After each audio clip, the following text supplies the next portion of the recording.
Welcome to the project part of the series.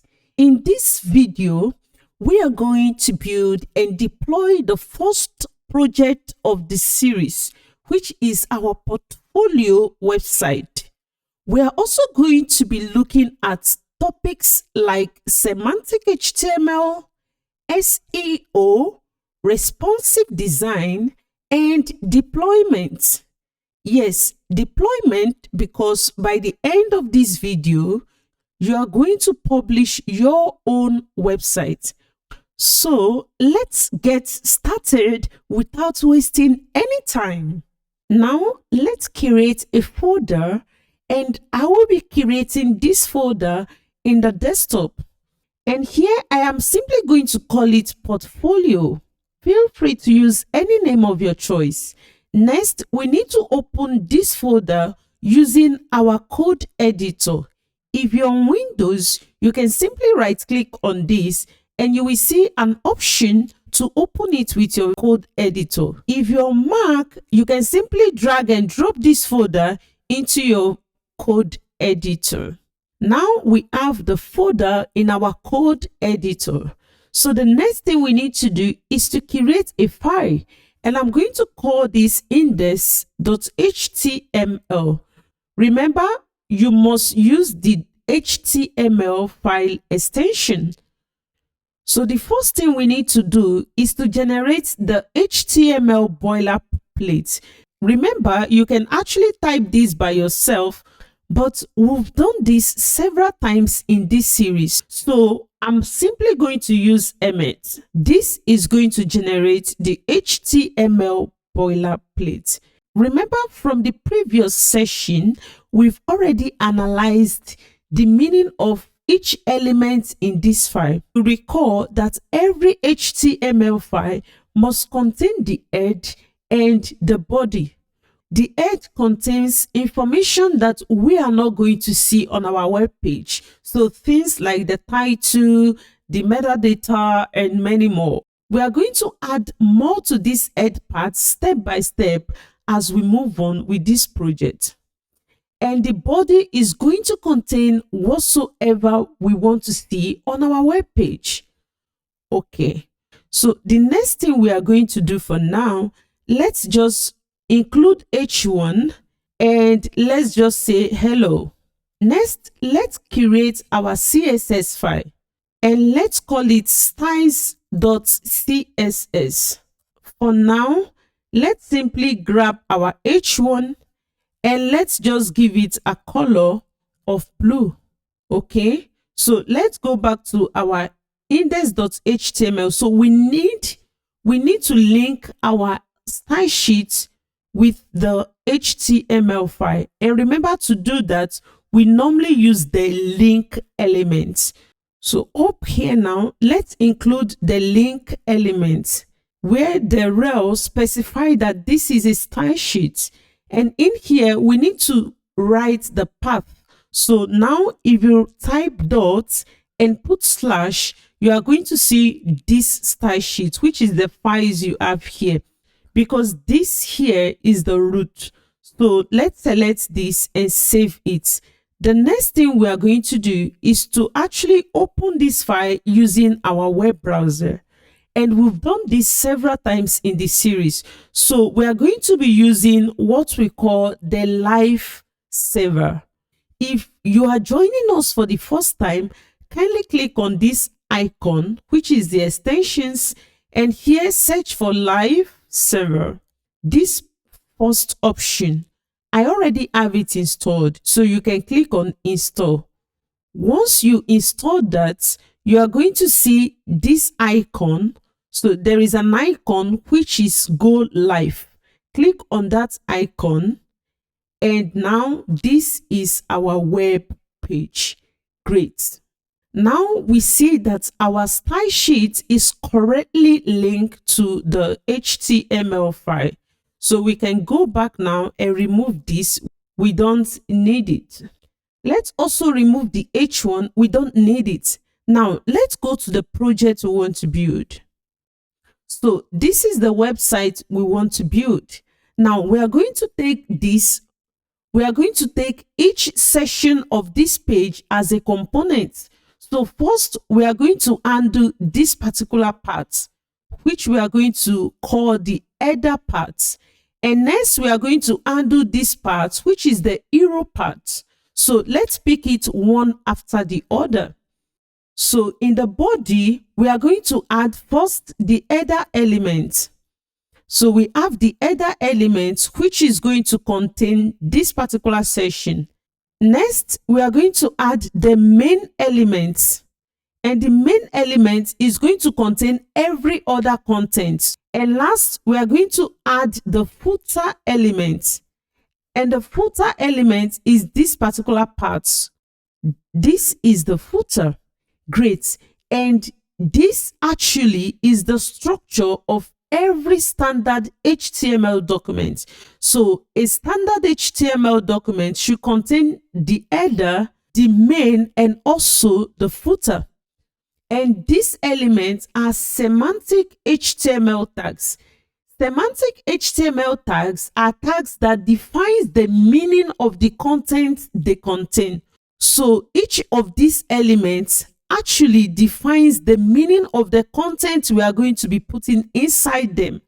As you see on the web page, we can simply see that this is footer. But why do we need to use this semantic HTML tag? At this stage, these questions should be coming up.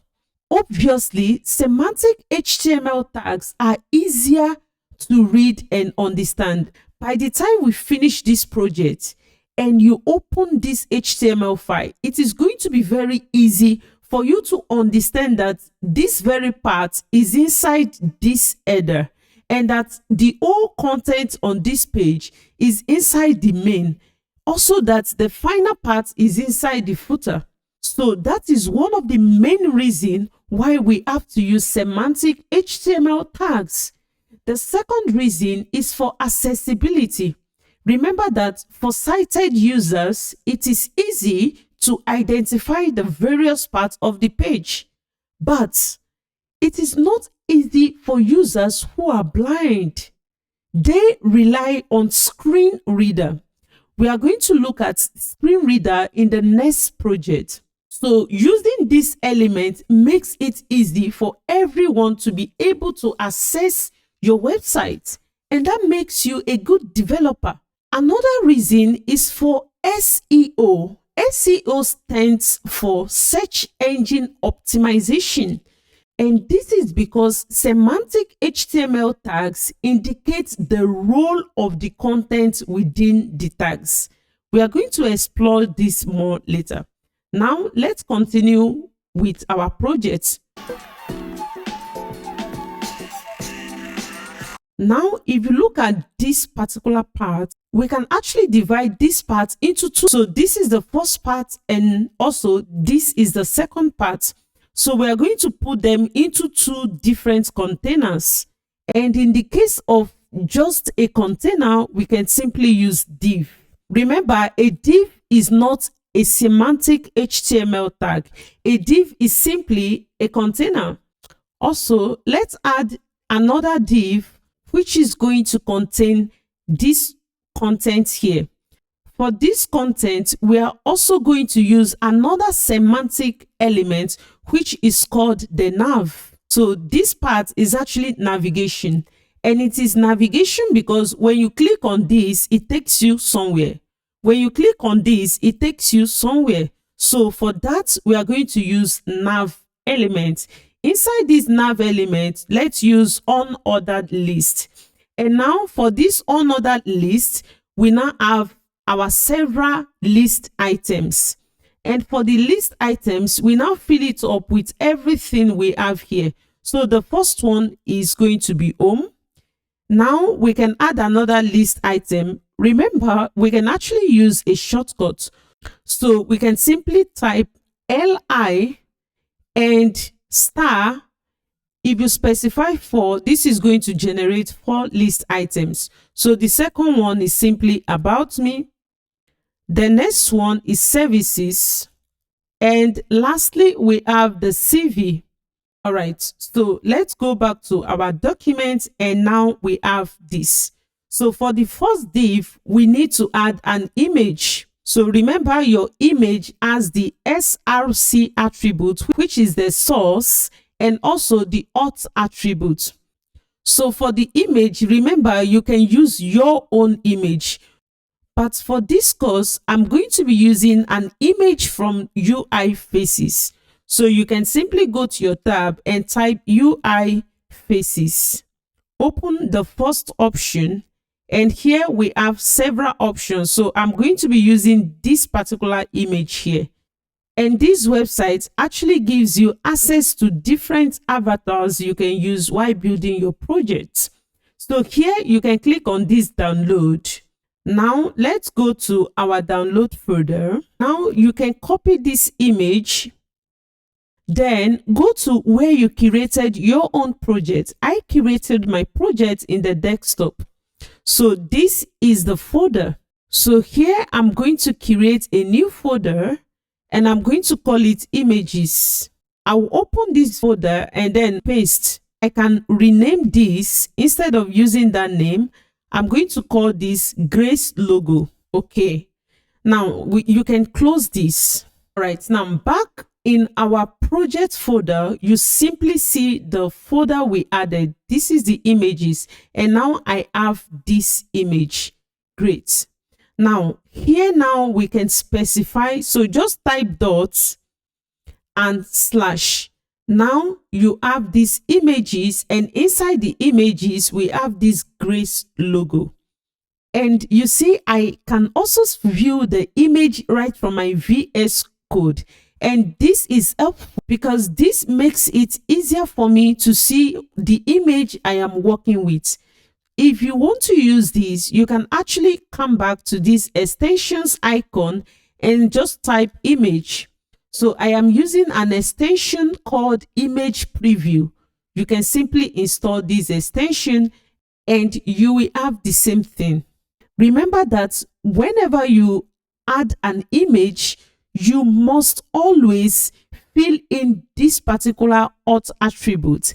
And here I am going to write Grace logo. This is very important. Now we can save this. Great. So now we have the logo, and that is all we have in this particular component. So the next thing we are going to do now is to apply CSS and transform this particular HTML file. So now let's go to our style sheet. So the first thing we are going to do here is to add what we call the global reset. And to do that, you simply type star, and this star actually selects all the elements on the page. So the first thing we want to do is to remove the default margin. So we can close this session. To close this session, on Mac, you can press Command B, and on Windows, I think it's Control B, Control and B. All right. So first, if you look at the elements on the page, you actually see this default margin and padding.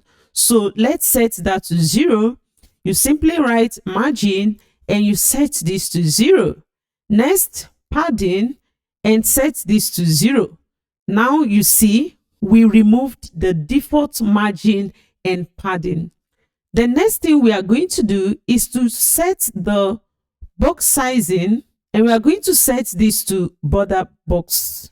And this simply changes the box model behavior of our HTML elements. We are going to look at this later. Next, let's add the general styles. So here now it is good to add a comment. It is very good to always document your code base. So here, to add a comment, we simply type slash star star slash to close it back. So here we simply write reset style.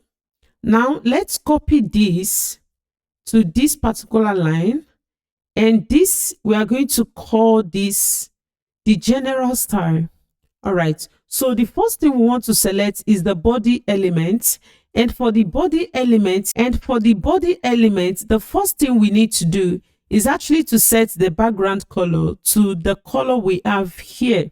And to do that, we simply type background color and we set that to 232347. Okay.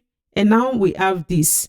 Next, let's set the color to FFF and let's add a line height of 1. Also, let's reset the font size. So the default font size is 16 pixels. So when you inspect this element, remember you can click on this icon here and then move on each of the elements. So if you look at this now, you see you can click on this and here you can see all the styles applied. So remember, from the body we set the background color to this color. If you toggle this, you actually remove the background color. You see? Now we want to check some other things because we want to see the default font size of each of these elements. You can click on this computed and now click on show all. Then you can simply search for the property you are looking for. So we are looking for the font size. So you see that the font size is 16 pixels.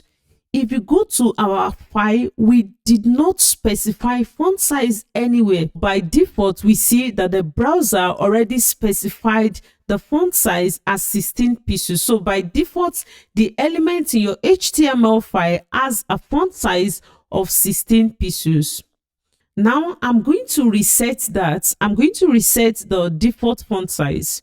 So let's reset this to 10 pixels. And I'm going to tell you why very soon. So the next thing we want to add is the font family. Remember, we've been using sans serif. And we basically have two categories of typefaces. We have the sans serif and we have the serif.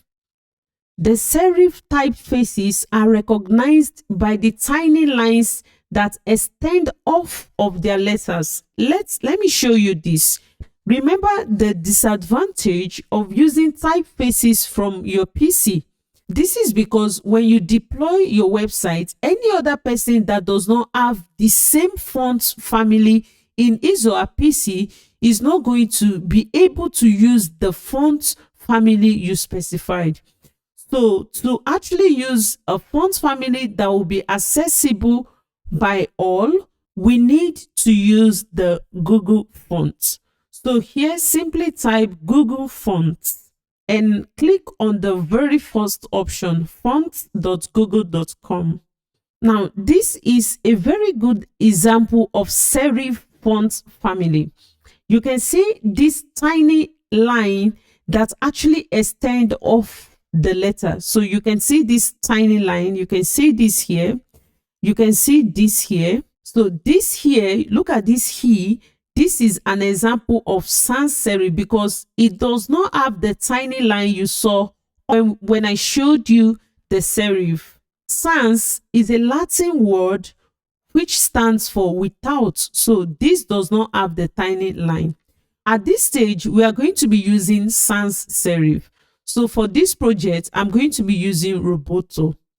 And to use a font from Google Fonts, all you need to do is to click on the font. So you can click on this. And for now, click on this icon here and click on Get Embedded Code. So here we can actually choose what we want. So I'm going to remove all the italic. I don't need it. So you remove all the italic because we can use CSS for that. And the next thing you are going to do is to simply copy this link. So there are two ways you can include this into your file, but for now, simply copy this, go to the index.html, and now add this here. So paste the link here. Make sure you paste the link before your main style sheet. So this is our style sheet here, and this is the link from Google Fonts. Now, if you look at this, you see that this also is simply a style sheet. You look at this and this. So this is simply a style sheet. We are just adding some fonts from Google Fonts. How do we now use the font? if you save this now and go back to our project, which is this, you see that there is no changes actually. So to use this font, you need to come to your font family. First, we are going to specify the Roboto. So we are simply setting our font family to Roboto, but in case anything goes wrong, then you should fall back to the normal sans serif. So for now, let's set this font size back to 16 pixels. And now you can see that we are now using the Roboto font size. And let's comment out this font family. Look at what we have. Now let's uncomment this and save this file, and you see the changes. So now we are using the Roboto font family. So without wasting more time, let's add more general styles. So let's grab the image. So every IMG in our document is going to have a width of 100%. The object field is going to be cover, and the image is going to be displayed block. So next, let's check our HTML. If you look at these are actually hyperlinks. They are hyperlinks. So in our HTML file, inside the list item, here we are supposed to use the hyperlink, the anchor tag. Let's simply cut this and let's add the anchor tag. So inside this anchor tag, between the opening and the closing tag, let's now add our home, and we do the same thing for the rest. And now you see we now have links, and you notice the underline and also the color changes. So this is the default behavior of anchor elements. So we need to select every anchor element, and first we need to change the color to white, and now we have this. Also, let's remove the underline, and I can hear you say text decoration. So text decoration, we set it to none, and that is it. So the next thing we are going to do now is to add styles for the header. So let's copy this comment and paste it here. So let's change this to header style. Remember, from the CSS video, we talked about classes, IDs, and different selectors. So now we are going to use classes. For this header element, let's simply give it a class of header container. And for the image, we are going to give it class of logo. We are going to give the nav a class of, let's say, header nav. And for the UL, let's give it a class of, okay. So now let's select the first one, which is this header container. Okay, now before styling the header container, let's actually reduce the size of this image. It is obviously too much. So first, let's give the div, the div containing the image, a class of logo container.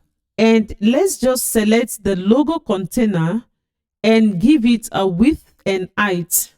So dot logo container, let's set the width to be, let's use 40 pixels, and height to be 40 pixels. All right, and now we have this. That is nice. So the next thing we need to do is to grab the header container. So let's go back here and pick it one after the other. So for the header container should come first. So dot header container. So for this header part, we are going to use flexbox. So let's just say display or flex, and everything is going to be on same row to justify content to space between. And now we have this here and this here.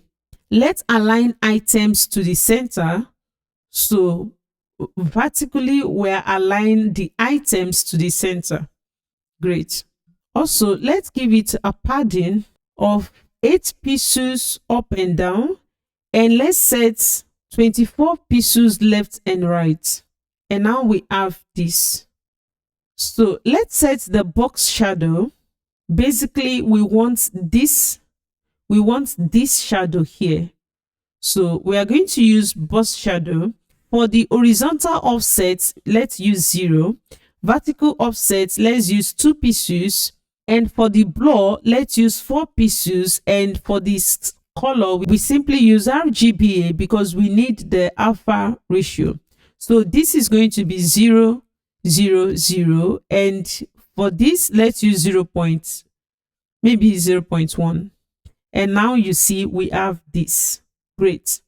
So now let's go to the next. So let's undo the first div, which is the logo container. We already set the height and the width. So let's style the image itself, the logo itself. So for the logo, we only need to do one thing because the size is okay. So we want this to be circle. And to do that, you simply use the border radius. So border radius of 50%, we actually set that to a circle. All right. So next, let's undo this part. So let's go back to our file. We are done with the first div. So for the second div, let's actually style this list, this UL here. So here now, let's style the UL, which we gave a class of header nav list. And first, let's set display to flex. And everything is going to be on the same row. Now, let's remove this dot. So to remove this dot, this is actually what we call the list style. So to remove the list style, we simply use list style and we set this to none. And you see that is gone. So the last thing we need to do is to simply give this a gap. Let's use 32 pixels. And now we have this. And this is not looking bad. So next, let's tie the link inside the UL. So here we have the UL with this class. So we can select this as, so we have this. And inside this UL, we have the LI. And we want to select the anchor element. So we can do this, and here we can set the font size to 1.1 rem. And you see this. Now let's talk about this. Rem actually stands for root EM, which is actually a relative unit of measurement. So when we use rem, we are saying that this is relative to the root. And remember, the root of your HTML document is the HTML itself. And remember that the default font size, we've seen that from the developer too, that the default font size is 16 pixels. So when we use rem, we are saying 1.1 relative to 16 pixels. So that means that 1 rem is simply 16 pixels. Now, the next question is, why do we have to use rem? Why not use pixels? This unit of measurement is actually very important when we talk about responsive design. So we are going to look into this later in the main project. But for now, I want you to know that 1.1 rem means 1.1 relative to the root. Now, if you look at the body, we set the font size to 16 pixels. Let's remove it for now and save this file. So if we use 1.1, and that is going to give us 17.6. To confirm that, let's actually inspect this page. So on your Mac, you can simply use Option Command J, and that will take you straight to the console. So here, let's go to the elements, and you can toggle this. So expand this, you can toggle this, and now go to any of these elements. So when we click on this element, you see that we set the font size to 1.1 rem. Now let's look at the computed. If you look at the computed font size, it is 17.6 pixels. You see, that is the value in pixels. I hope you get this, and I hope you are beginning to learn how to effectively use your developer tool. So you can also access your elements here. So if you expand each of these and click on this will actually show you the styles. So go back to styles and click on any of these, you see, you can actually see all the styles on that particular element. All right, let's close this for now and continue with our project. Great.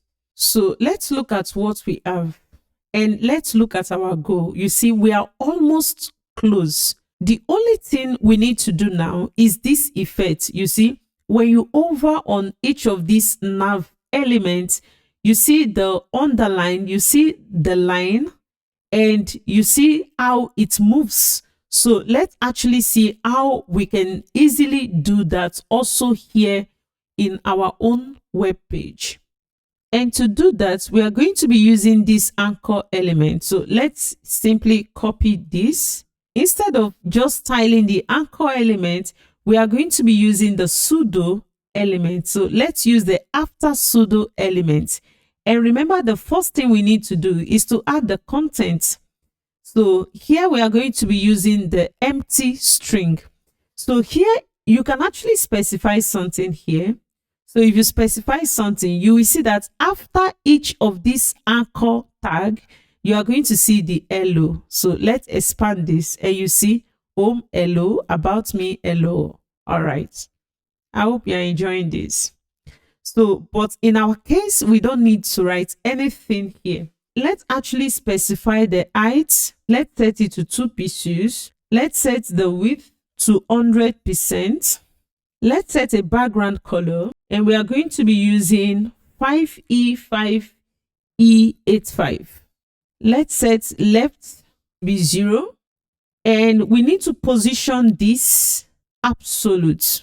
Remember, for absolute positioning to work, we need to position the parent element relative. So here in the main anchor, we need to set the position to relative. And now you can see the line. You see the line. So the only thing we need to do is to move this line down. And we simply use bottom. So let's use the bottom property. And let's set that to -7 pixels. And good, you see that. All right, but now we don't just want to see this line. We only want to see it when we hover on each of these elements. And to do that, it is very simple. For this width, and now what we are going to do is to now grab this. So let's grab this. Remember, this class is the nav. You remember, this is the nav element. So you can also use nav. And then you are selecting the list item inside the nav. And we are selecting the anchor element. So now we are going to use on over. So let's use the over pseudo class. And when we over on this, first we want to change the color of the text. So let's do that. Color CDCDEO. Okay, now let's check this. You see, when you hover on this, you see the color changes. First, let's actually grab this nav, so which is this class here. So let's change. So this is the nav. We gave it this class. So when you put back this class and save this file and do the same thing, you have the same behavior because this class is simply on the nav. We are selecting the nav element using this class. All right. So the next thing we are going to do now is to copy this. You see, now what we want to do is when we hover on this item, so we are going to combine pseudo class and pseudo element. So this is how to do that. Here we are using a pseudo class when we hover on this, and then we want to use the pseudo element, the after pseudo element. We simply change the width to 100%. Let's save this file now and see what happens. Okay, you see when you hover on this, the color changes and also we see the line. Now let's add a transition so that that effect will be smooth. If you go to the finished project, look at the way it comes, you know, a little bit slow. Look at our own. It is just too sharp. So let's improve the user experience. All right, and we do that by coming back to this after pseudo element, and we simply set the transition.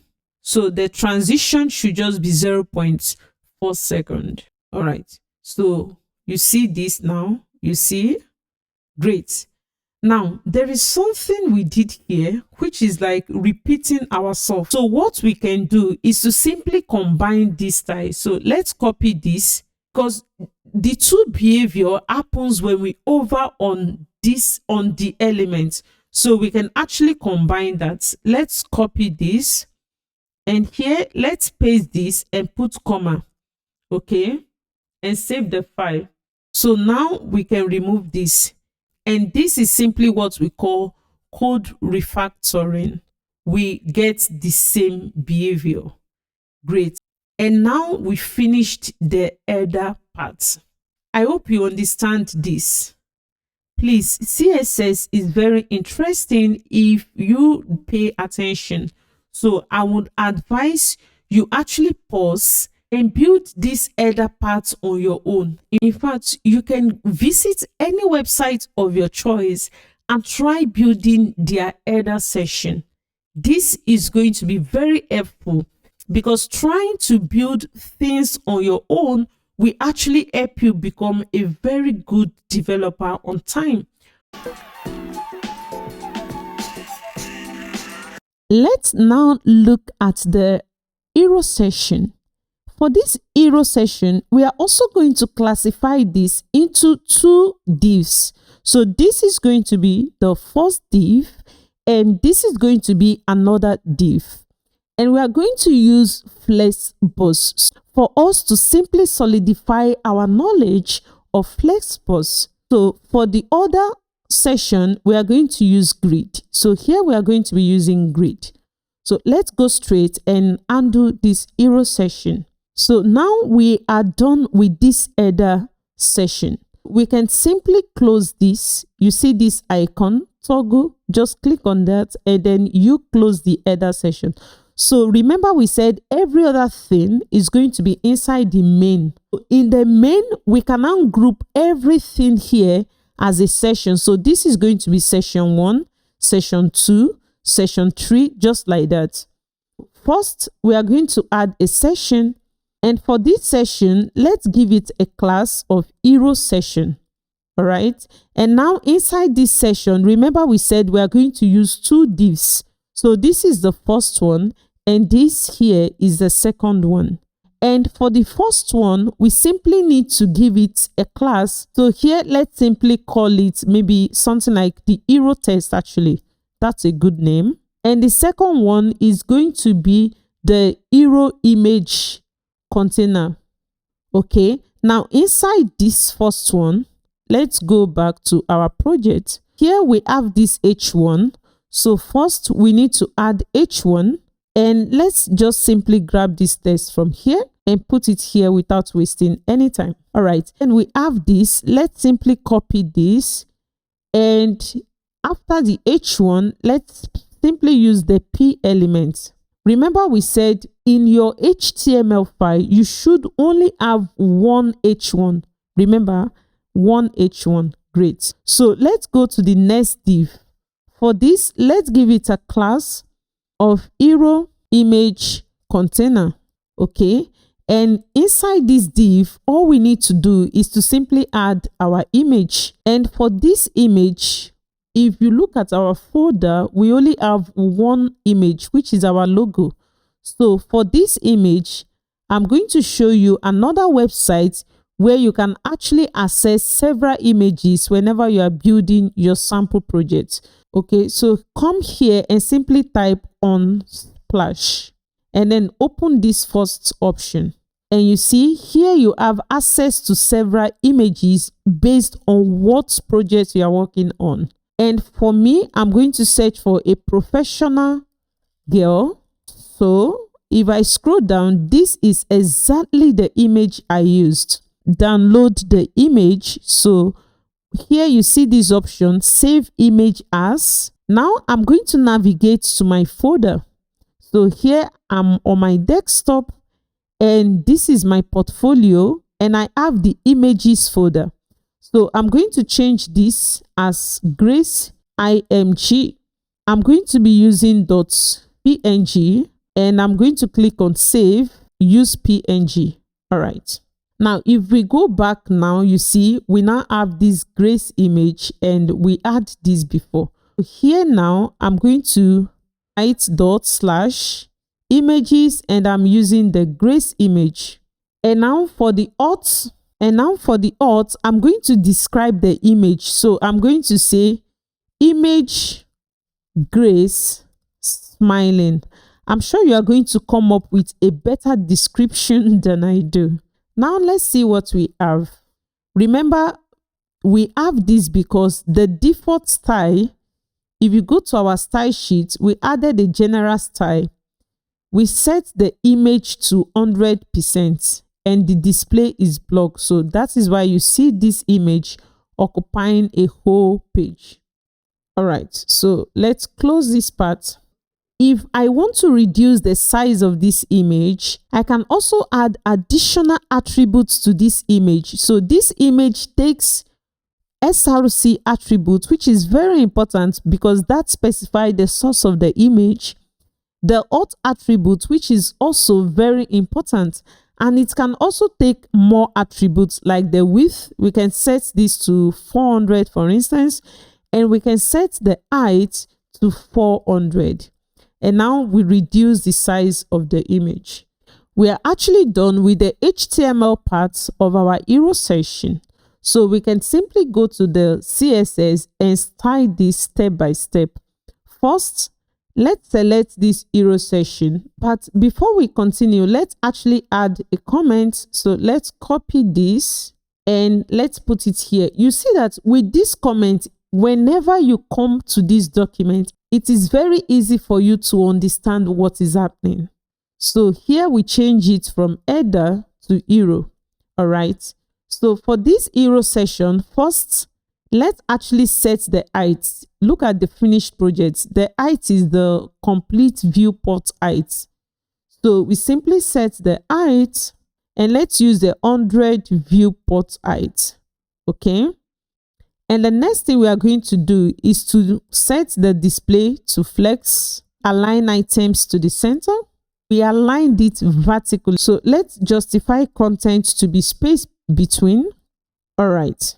So the next thing we are going to do now is to actually select this text. So let's go back to our HTML and let's grab the second one, which is this hero text.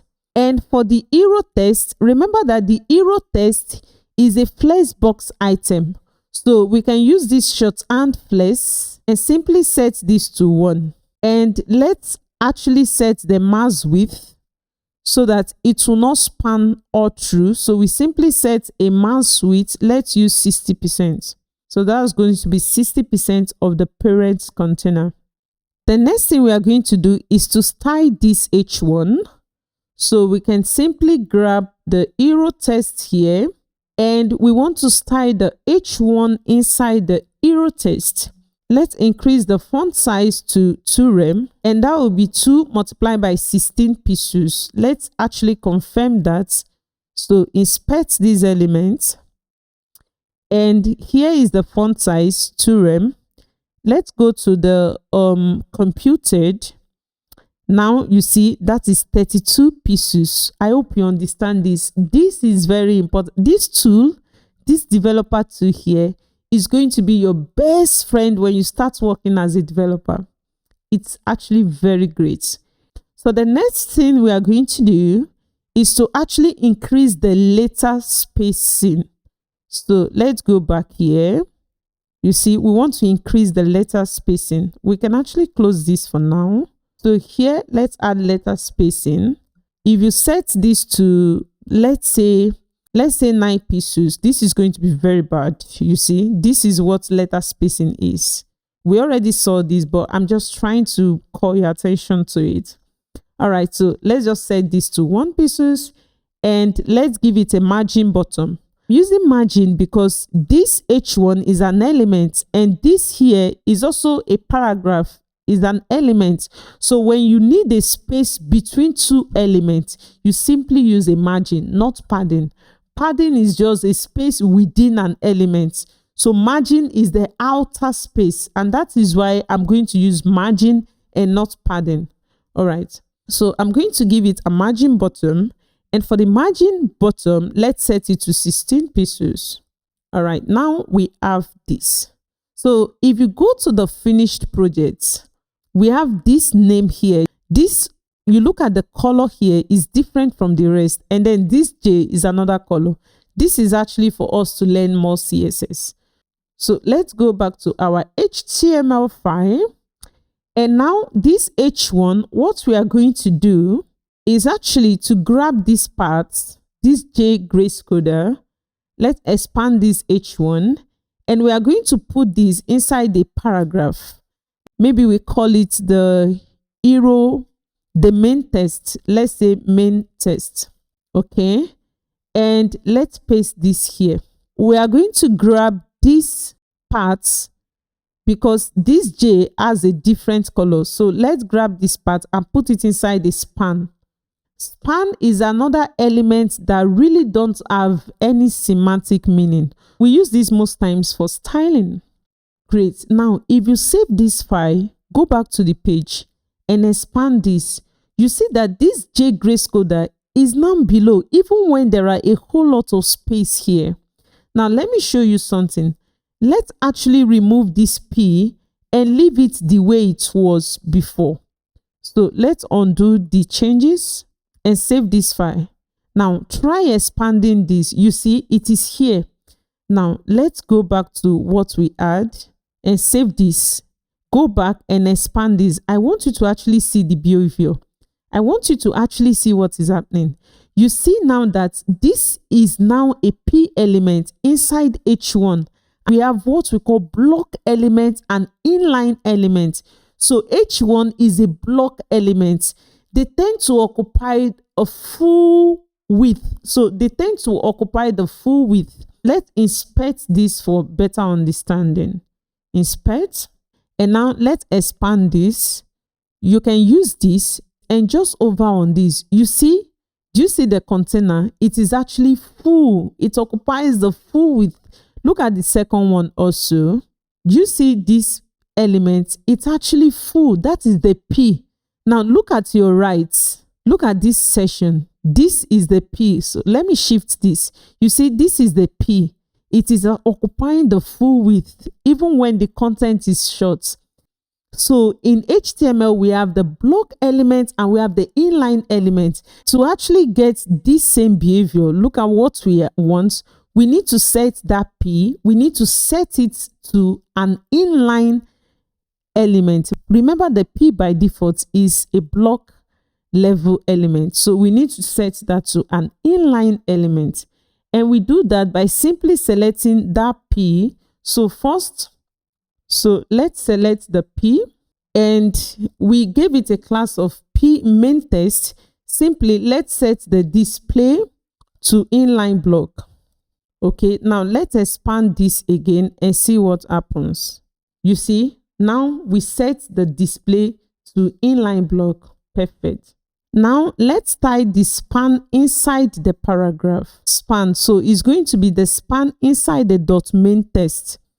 And for that, we are simply going to change the color B1, B1, BE. So next, we want to style this J.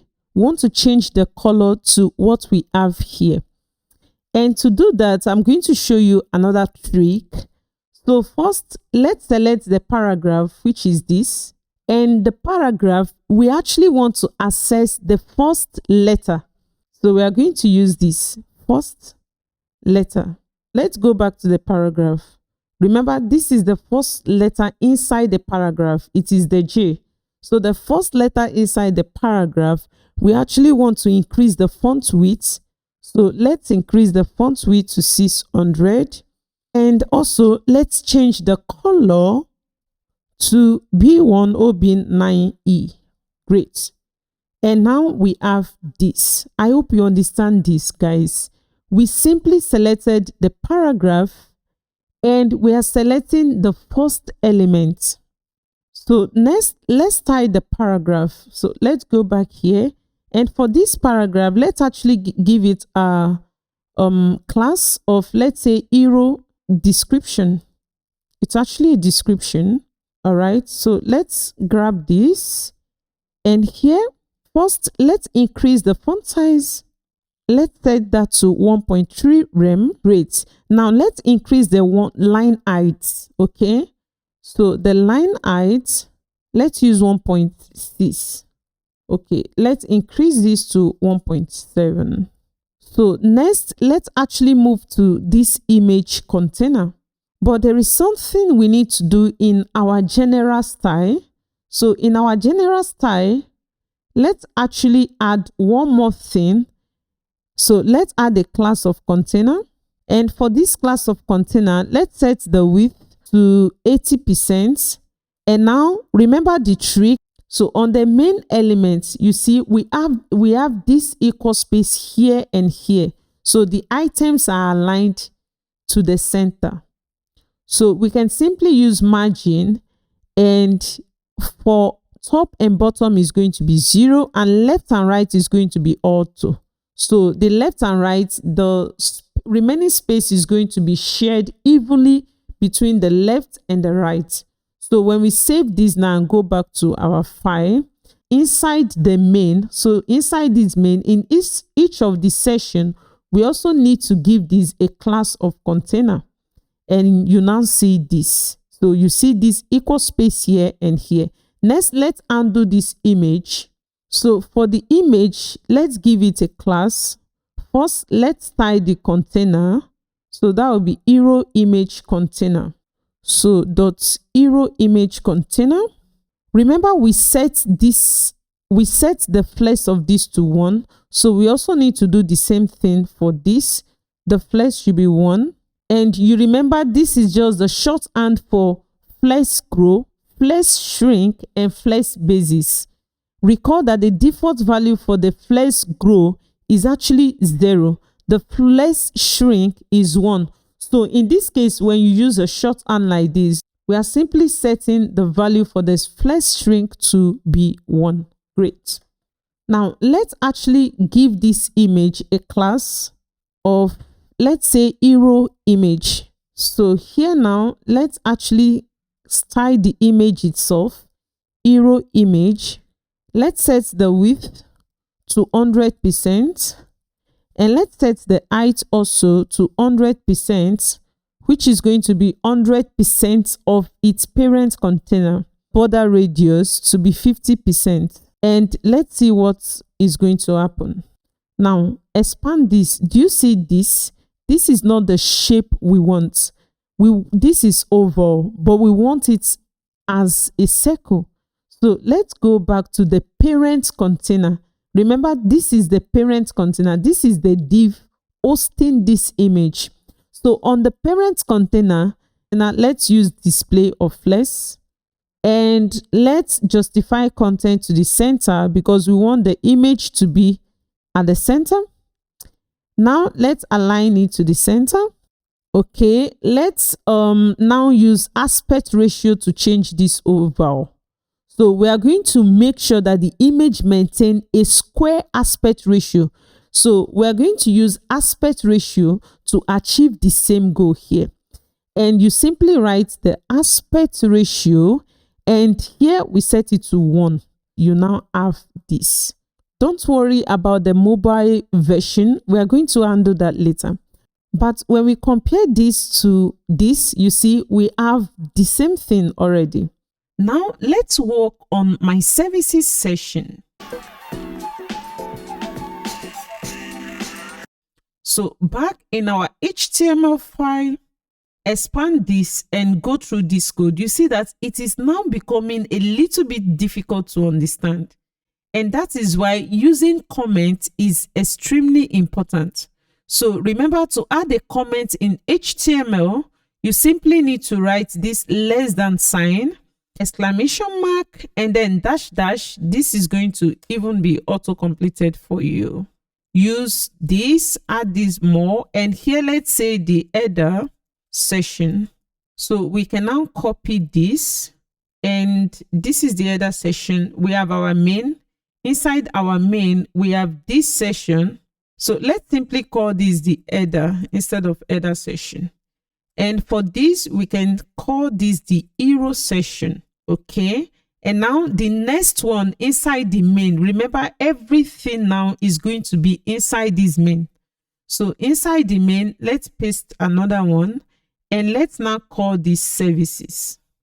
Okay, so let's start. And we are going to use session.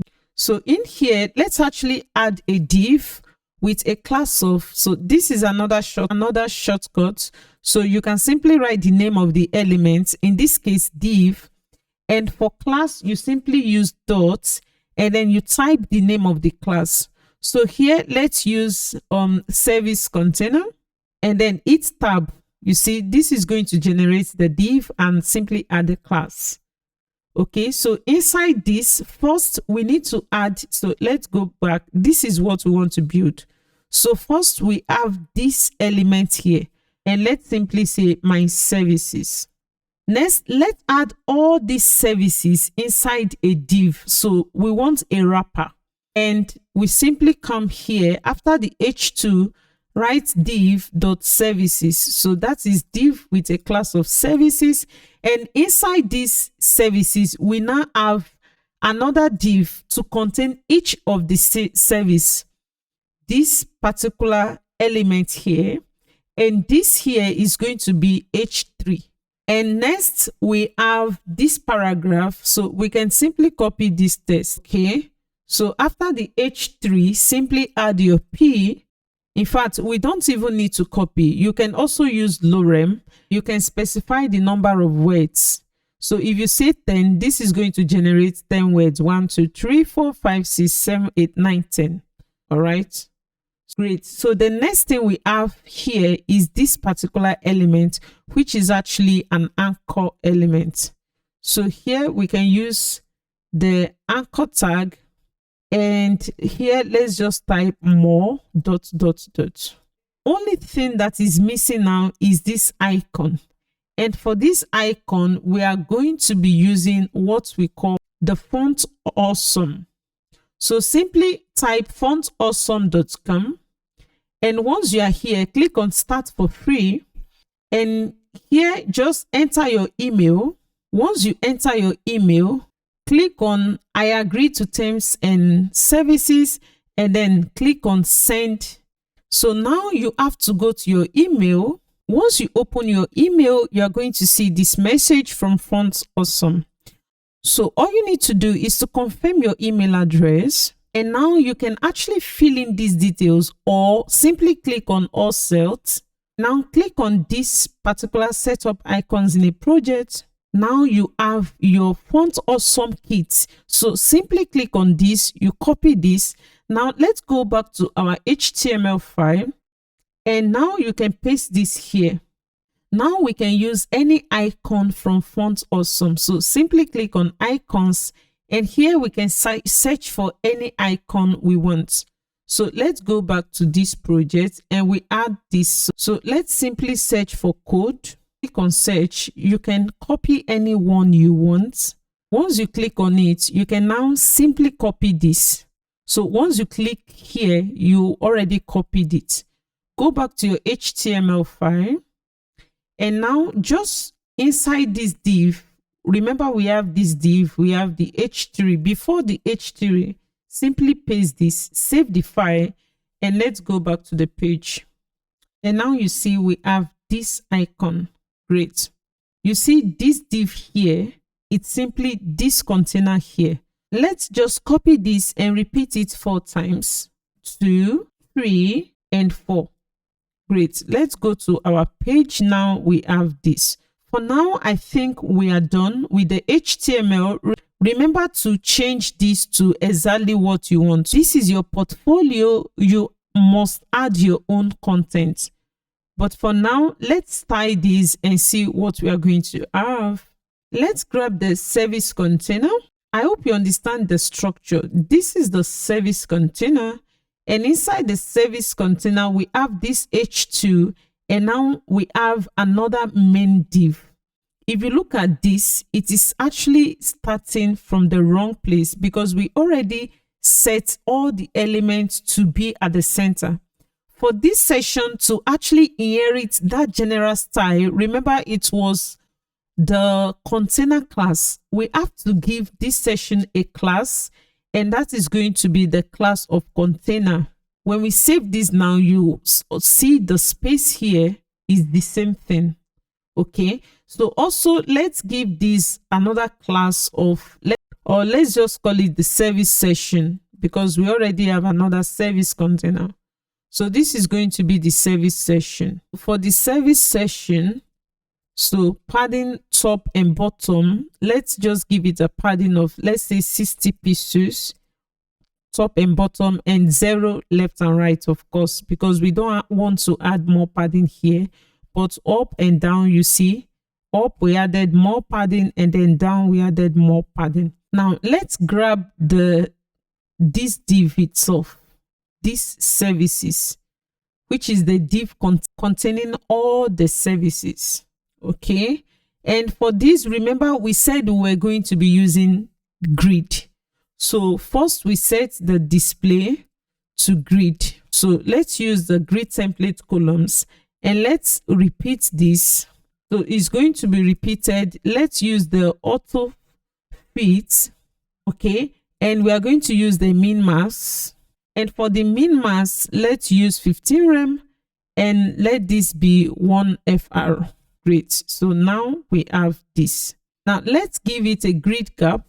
Let's use 30 pixels.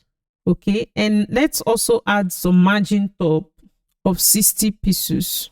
Next, let's grab this div. So the div inside the services. So dot services. Let's change the background color. Let's use 5E5E85. So now we have something like this. Let's add padding. So we need some breathing space, and for the padding, let's just use 30 pixels. Great. And next, let's add a line height of 1.3. Let's add the border radius. So basically, we need this edge.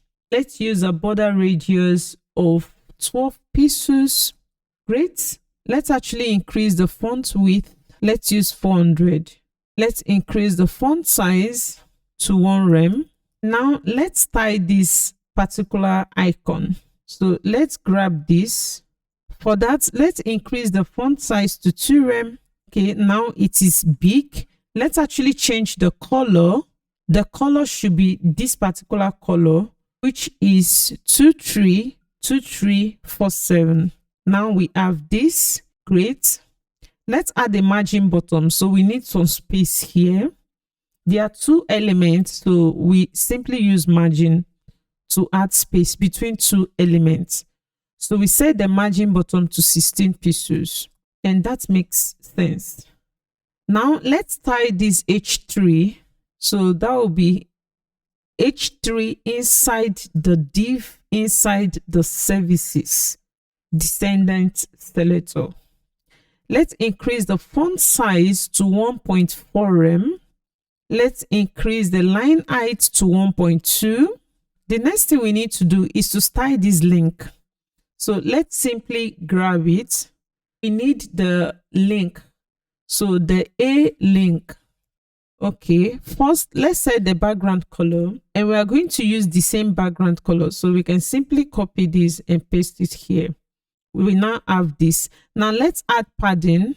So we want padding top and bottom to be 8 pixels, left and right to be 16 pixels. Let's save this. All right. Now let's add a margin top.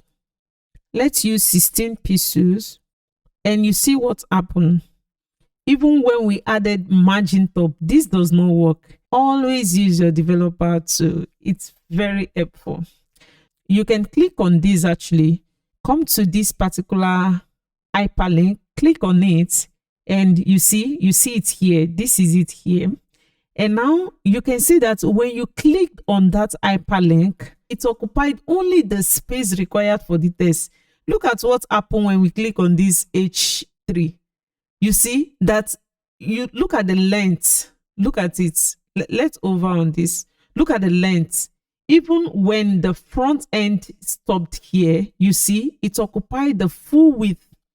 Now, if you do the same thing, you see, no matter how you do it, it only occupied the space required for the text. So this is what we call inline element, and this is what we call a block level element.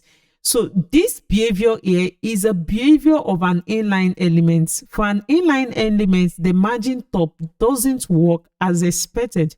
So first, for margin top to work, we need to set this to display block. Okay, so now let's go and fix that. Okay, so all we need to do now is to set the display to inline block. Perfect. And you see the problem is solved. So now let's actually add the border radius. A border radius. And for that, let's simply use 8 pixels. And now you see this edge. This is nice actually. Finally, let's just increase the font size to, let's use 1.1 rem. Okay, and this is not looking bad. The next thing we need to do is when you hover on this particular container, let's go to the finished project. Do you see? So let's actually achieve this behavior. And to achieve this behavior, all we need to do is to grab each, remember this here is a div inside the services. So we now have the services, we grab the div inside the services, and we want to add the over. And what should happen? First, we want to change the color for D7. And let me show you another thing you can do with your dev tool. Assuming I don't know the color when we over on this, see how I'm going to get the color. I'm going to inspect this. All right, so now just come here, click on this, and this is the div. You see, this is the div. Now, if you look at this place, actually, we cannot see the color when we over on this. But if you click on this, if you toggle this, you have more options. So just click on this over class, and you see this is the color. So if I don't know what the color is, I can simply come here and copy this color. Now let me show you that I copied it. Do you see? That is the color. Perfect. Now you can change the color from here, and you know whatsoever you do here doesn't affect your main file. But you can actually use this to toggle what you want and see the behavior, exactly what you want. Knowing how to use this will save you a whole lot of stress as a front-end developer.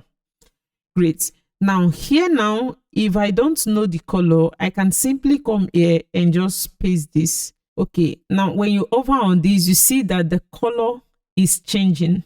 But actually, what we want to change is the background color, not just the color.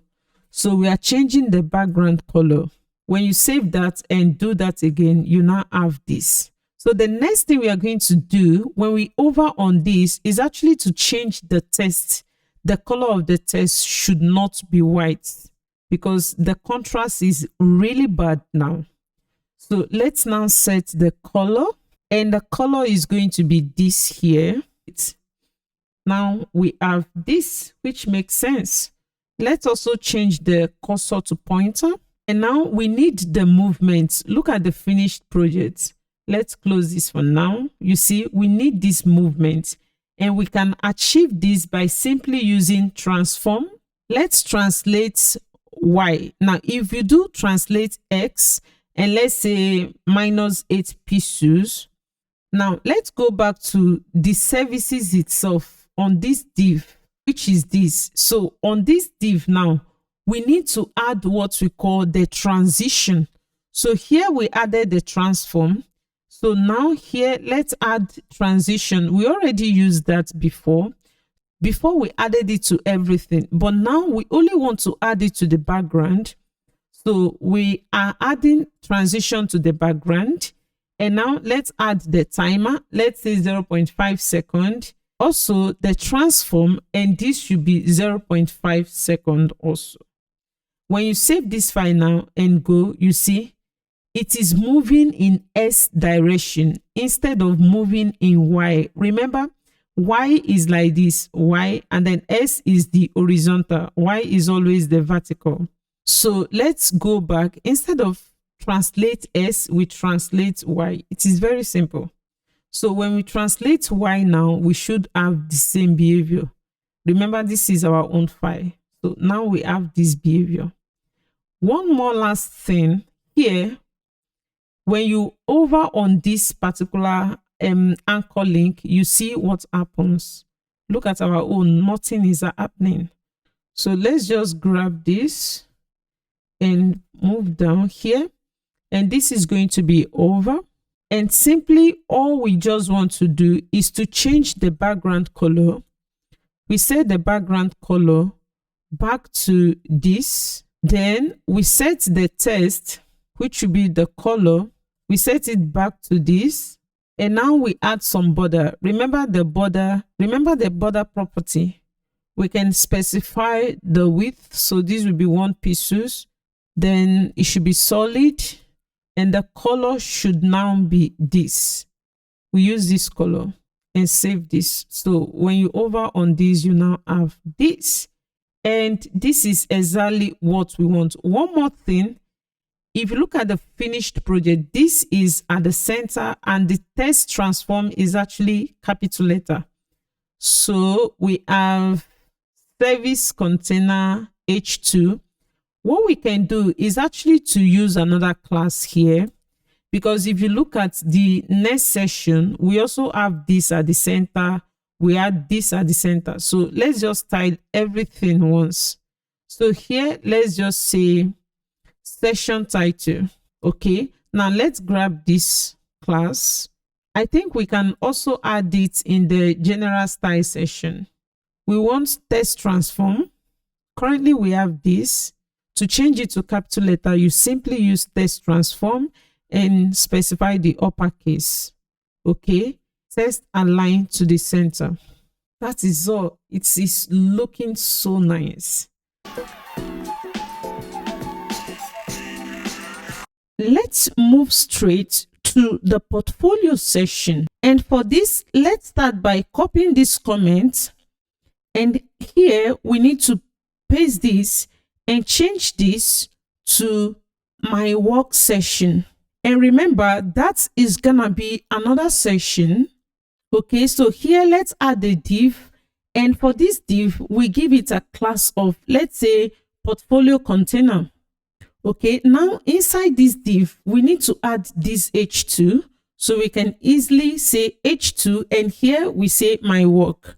Remember, we only have one H1 on our page, but we can have as many H2 as we want. So next, we need to add a div that is going to contain all this work. So here we can simply write a div, and for this, we can give it a class of portfolios. This one is going to be the container that is wrapping every other containers here. And here, let's add a container and we can give this a class of portfolio. Great. So in here, we can now add our image first. So we can add our image. You are free to use any image here. Feel free to use any image of your choice. Remember, this is going to be your own portfolio. This is going to be your work. So you'll be using maybe a screenshot of what you've done. So for now, you can actually go to unsplash.com to get free images or visit the GitHub repo. I dropped the link below. And here you can easily access all the images. So here we can write dots and we go to images. And for this, I'm going to use the school.jpg. And for the auth, we can simply say image of tech home. Just any description, anything that describes the image. But remember, this must be well explanatory. So come up with a better description. I don't want to waste our time. And remember, as we did before, we added the width attributes and the height attributes. When we are building the Upwork landing page, we are not going to be adding these attributes. But for now, let's do the same. so that you actually remember all these attributes and how they work. Okay, so here we can also pass the same thing. We pass 400 as the width, and also for the height we can also use 400. Great. And then the next thing we need to add here, so let's go to the finished project. When you hover on this, you actually see this text. So this here could actually be H3, and this is simply a paragraph. So let's actually do that. So after this image, let's add a div. And for this div, let's give it a class of portfolio text.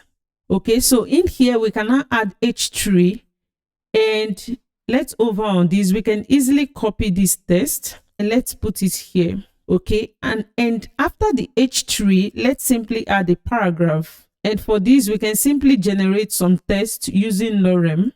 And for this hyperlink, we simply use our anchor tag. And for now, let's put hash here. And here we need to add an icon. So let's go to fontawesome.com. Here we can simply search for a link icon. Okay, I think I will use this. So you can simply copy this and let's paste that here. All right, and I think that is all we have. So the next thing we are going to do now is to simply repeat this 3 times. So here we have this div with a class of portfolio. So let's simply copy this and we are going to paste it 2 times. So this here is 1. So the second container, and then we have the third container. Okay. So for the second one, I'm going to change the image. So I'm going to change the image to, let me use advert. Okay. And then for the third one, I'm simply going to change the image. Okay. Now let's see what we have. Great. And this is our page. All right. So let's now go to the CSS. Okay, so before we move on to the style sheet, let's actually expand this and look at something. Now look at this. We have this space here and also this space here. But in this case, we don't have this. And this is because in the session, so in the portfolio session, we are supposed to add a class here. Remember, we defined the general style, which is the container. So if you go back now, you see we have the space here and here, and it is already taking shape.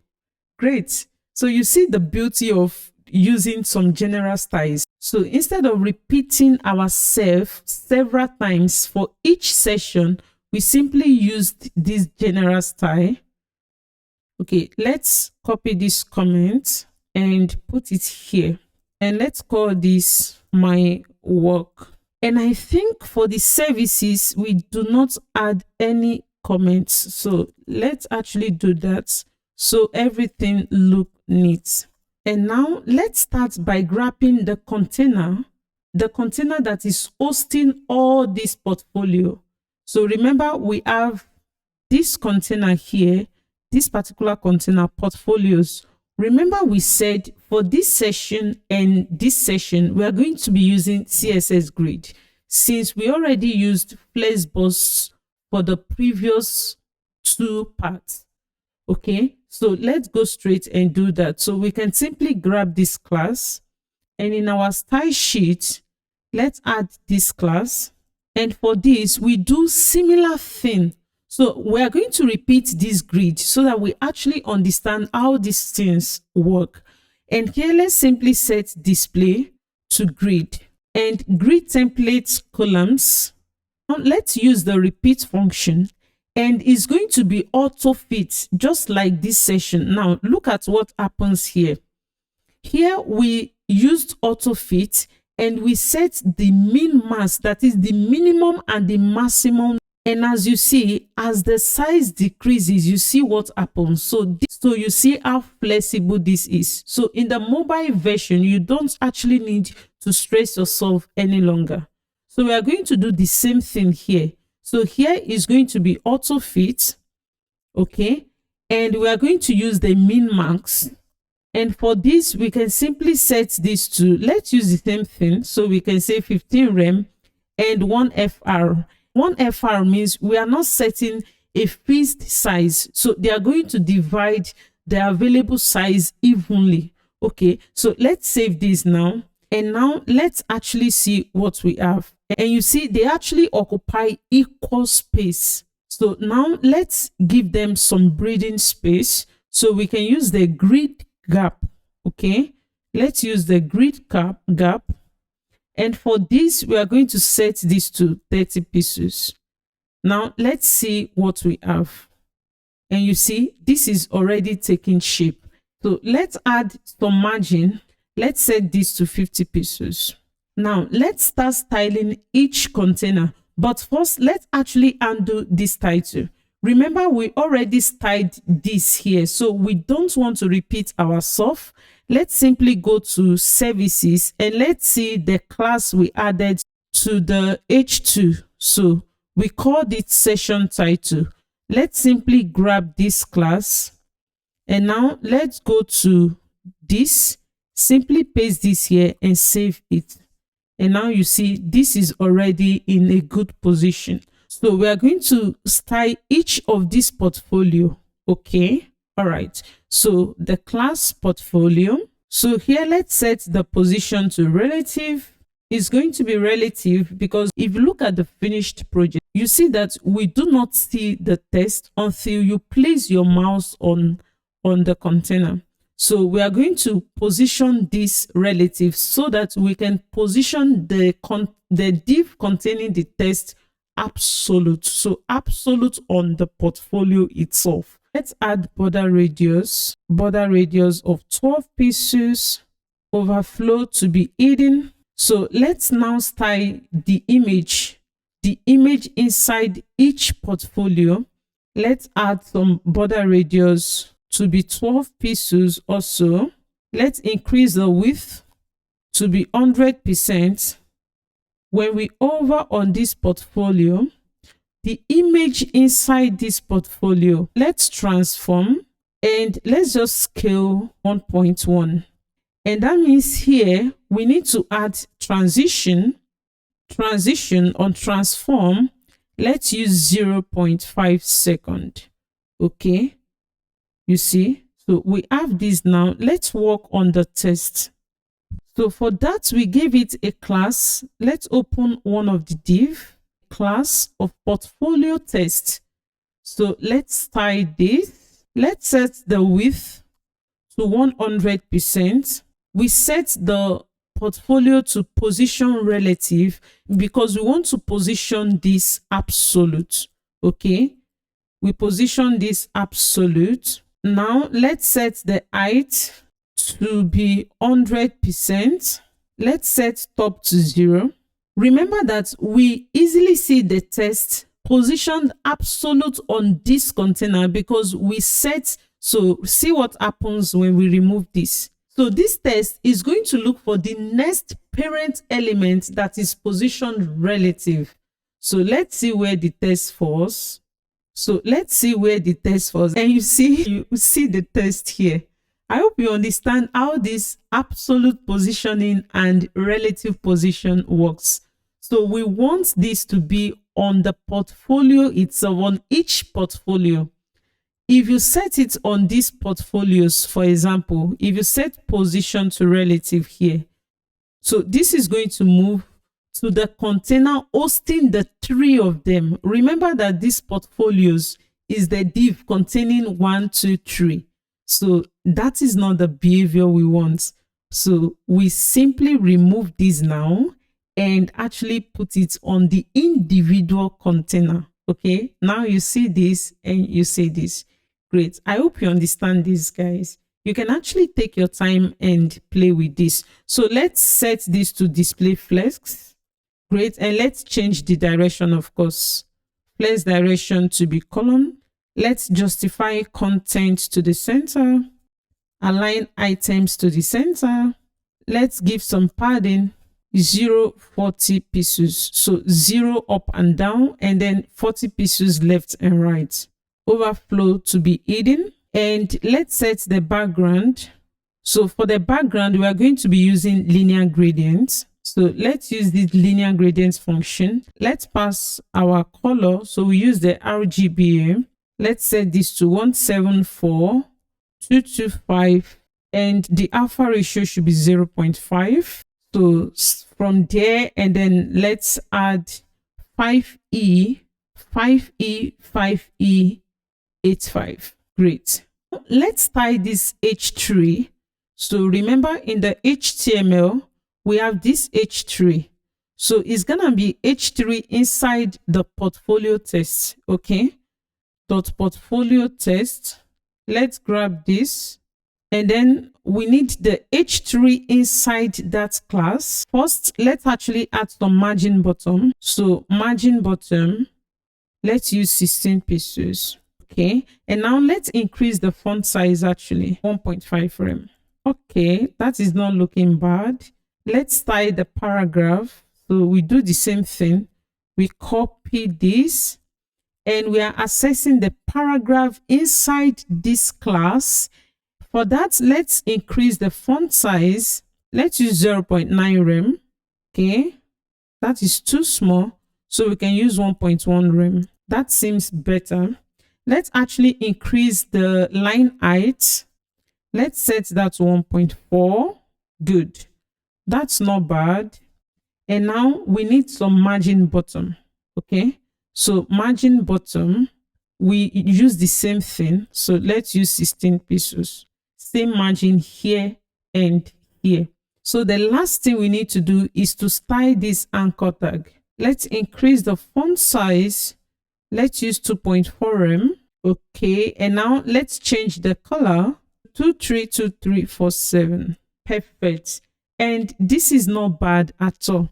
So the next thing we want to do now is to actually achieve the behavior we saw in the finished project. First, we don't want to see the test, so we want to hide the test. So let's go back here. Instead of setting the height to 100%, we simply write 0. And now you see we don't have the test. The plan is to actually see the test when we hover on this container. So we can simply achieve that by grabbing the portfolio itself. So remember, we hover on this container and the container is this particular portfolio. Okay.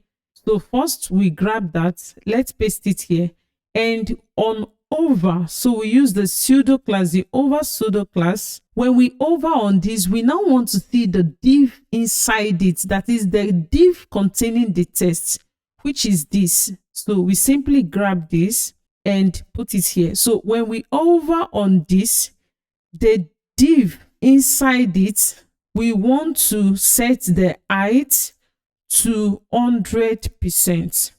As simple as this. Now let's try it out. You see, perfect. It is very simple. But now when we hover on this, let's actually add some transitions. And for that, we go back to this. Remember, we defined the height inside this portfolio test. So here we could simply add transition, and the transition should be on the height property. And for that, let's use 0.5 seconds. Okay, so let's see what we have. And you see, it moves slowly from the top. And that is actually what we want. And for this, we are done with this session. Let's now work on the contact me section. Okay, let's go back to the finished project. Let's move down. So we want to work on this section. And to do that, let's actually grab the comments again and put it here and change this to contacts. Okay, and in here, so we use session.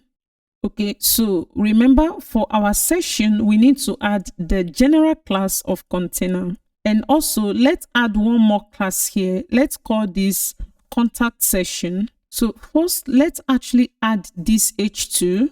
For this, we simply write contact me. And for the H2, we actually have a general class session title. Now we can add a div that is gonna contain this part and this part.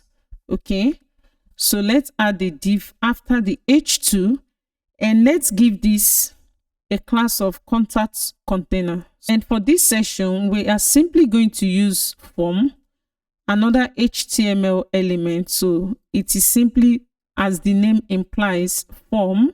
For now, let's leave this attribute. We are going to come back to this later. So inside this form, let's add a div. Let's give this a class of form content. Okay, form content. And now we can add our input field. For this is going to be of type text. So we leave the type to be text. Let's add a placeholder. So if you look at this place, if you look at this, you actually see this, enter your first name. We do that using placeholder. Before adding this placeholder, let's actually go to what we have. Now you see when you add an input, this is exactly what you have. So if you write this type to be type number, the only thing you can enter here will now be numbers. Okay, you can also write the type. We also have the type of dates. When you come here, you now see date here. We also have the date time. So the date time local, and this is going to give you both the date and also the time. So you see the date here and you see the time here. So HTML form is super amazing. You can actually go to the documentation, just type HTML form and read. You will see a link to MDN. Just read more about this. So now when we change this back, so we actually want text. Okay, so we now have this. If you say enter your name, this is going to be, you are going to see it here, enter your name, and now I can type my name. The HTML input also takes many other attributes. For example, like name, let this be the first name. Okay, we can also add required. And for this, I'm going to tell you what this will do later when we try submitting the form. We also have another attribute, which is the read only. If you enter read only, you will not be able to edit. You will not be able to type anything. You cannot enter anything in here again. So we don't need the read only. So when you remove it, you can now enter your text here. Okay, so now we can simply copy this input. Instead of repeating ourselves, we need another one for surname. So here we say enter your first name, and here we can simply say enter your surname and change this to surname. Okay, next let's enter another one for email. And for this, the type is simply going to be email. So this field is going to be accepting an email address. So here we can simply say enter your email address. Great. And let's change this to, now let's see what we have next. Let's go to the finished project. Okay, so we have this and this, then the email and the text area. So let's go back to what we are doing. Actually, let's remove this one. So for the email, so we leave the first name and surname inside this div. So after the div, let's simply put the input for email. And then we have another one. So you see that this is actually a text area. Instead of input, we also have what we call text area. Okay. So for this text area, you can actually specify the number of rows, the number of columns. You can do a whole lot of things here. Okay, so in our case, we don't actually need to specify the columns. For the rows, let's simply specify maybe 8. Let's also make it required. And for the name, let's simply call this message. We don't need the ID. Let's save this and go back to our own project. So now we have this text area. Great. Finally, inside this form, we simply need to add a button, and let's give it a class. of form button, so form btn, and here let's simply enter send. Great. So now we have this button here. Great. So after this form, let's simply add another HTML element, which is the aside, because this part is actually a good example of aside element in HTML. So for that, we are going to use aside. And remember, all these are actually semantic HTML elements. So class, or let's call it aside contact. Okay, and in there we simply want to add, so we are going to have two containers. The first one is going to be a div with a class of, let's call it aside image. Okay, and inside this div we simply add our image, and this is going to be inside the image we have contact.jpg. And for the auth, so for the auth is going to be a woman sitting on a desk. So let's go to the finished project. So we have a woman sitting on a desk trying to contact GraceCoders. Okay, great. Okay, so after this div, so after the div holding the image, let's add our, this we can call it h4. Okay, and for this h4, let's call it contact, and then let's add a paragraph, and we can just generate some text. Next, another paragraph, and inside this paragraph let's add a span. So this span, let's give it a class of icon, and let's go and look for this icon. So we go to font awesome, and here let's search for call. Okay, so we can simply use the first one, copy this, and let's put this inside this span. And now, so we have this span. After this span, let's actually add our phone number. Okay, so you can add your phone number here. So now let's go back to the finished project. We also have this, so we can easily repeat this paragraph. Okay, and now let's look for another icon. So this is email. Let's close this, and here simply type email, and we can simply use this one, copy it and replace it, remove this and paste this one and change this to your email address. Great. So finally we have all these icons, and we can simply use a div. So let's add a div here, and for this div, let's give it a class of social icon. And in here now we want to add, because when you click on this, it should take you to LinkedIn. So that calls for an hyperlink. So we add our hyperlink. For now, let's put, and here you can simply put a link to your LinkedIn profile. Okay, go to your LinkedIn account, click on your profile, and you can get the link to your profile and simply put it here. So for now, I'm simply going to put hash. And now let's actually look for this icon. So we go back to font awesome, and here you can type LinkedIn, and let's just simply use the first one.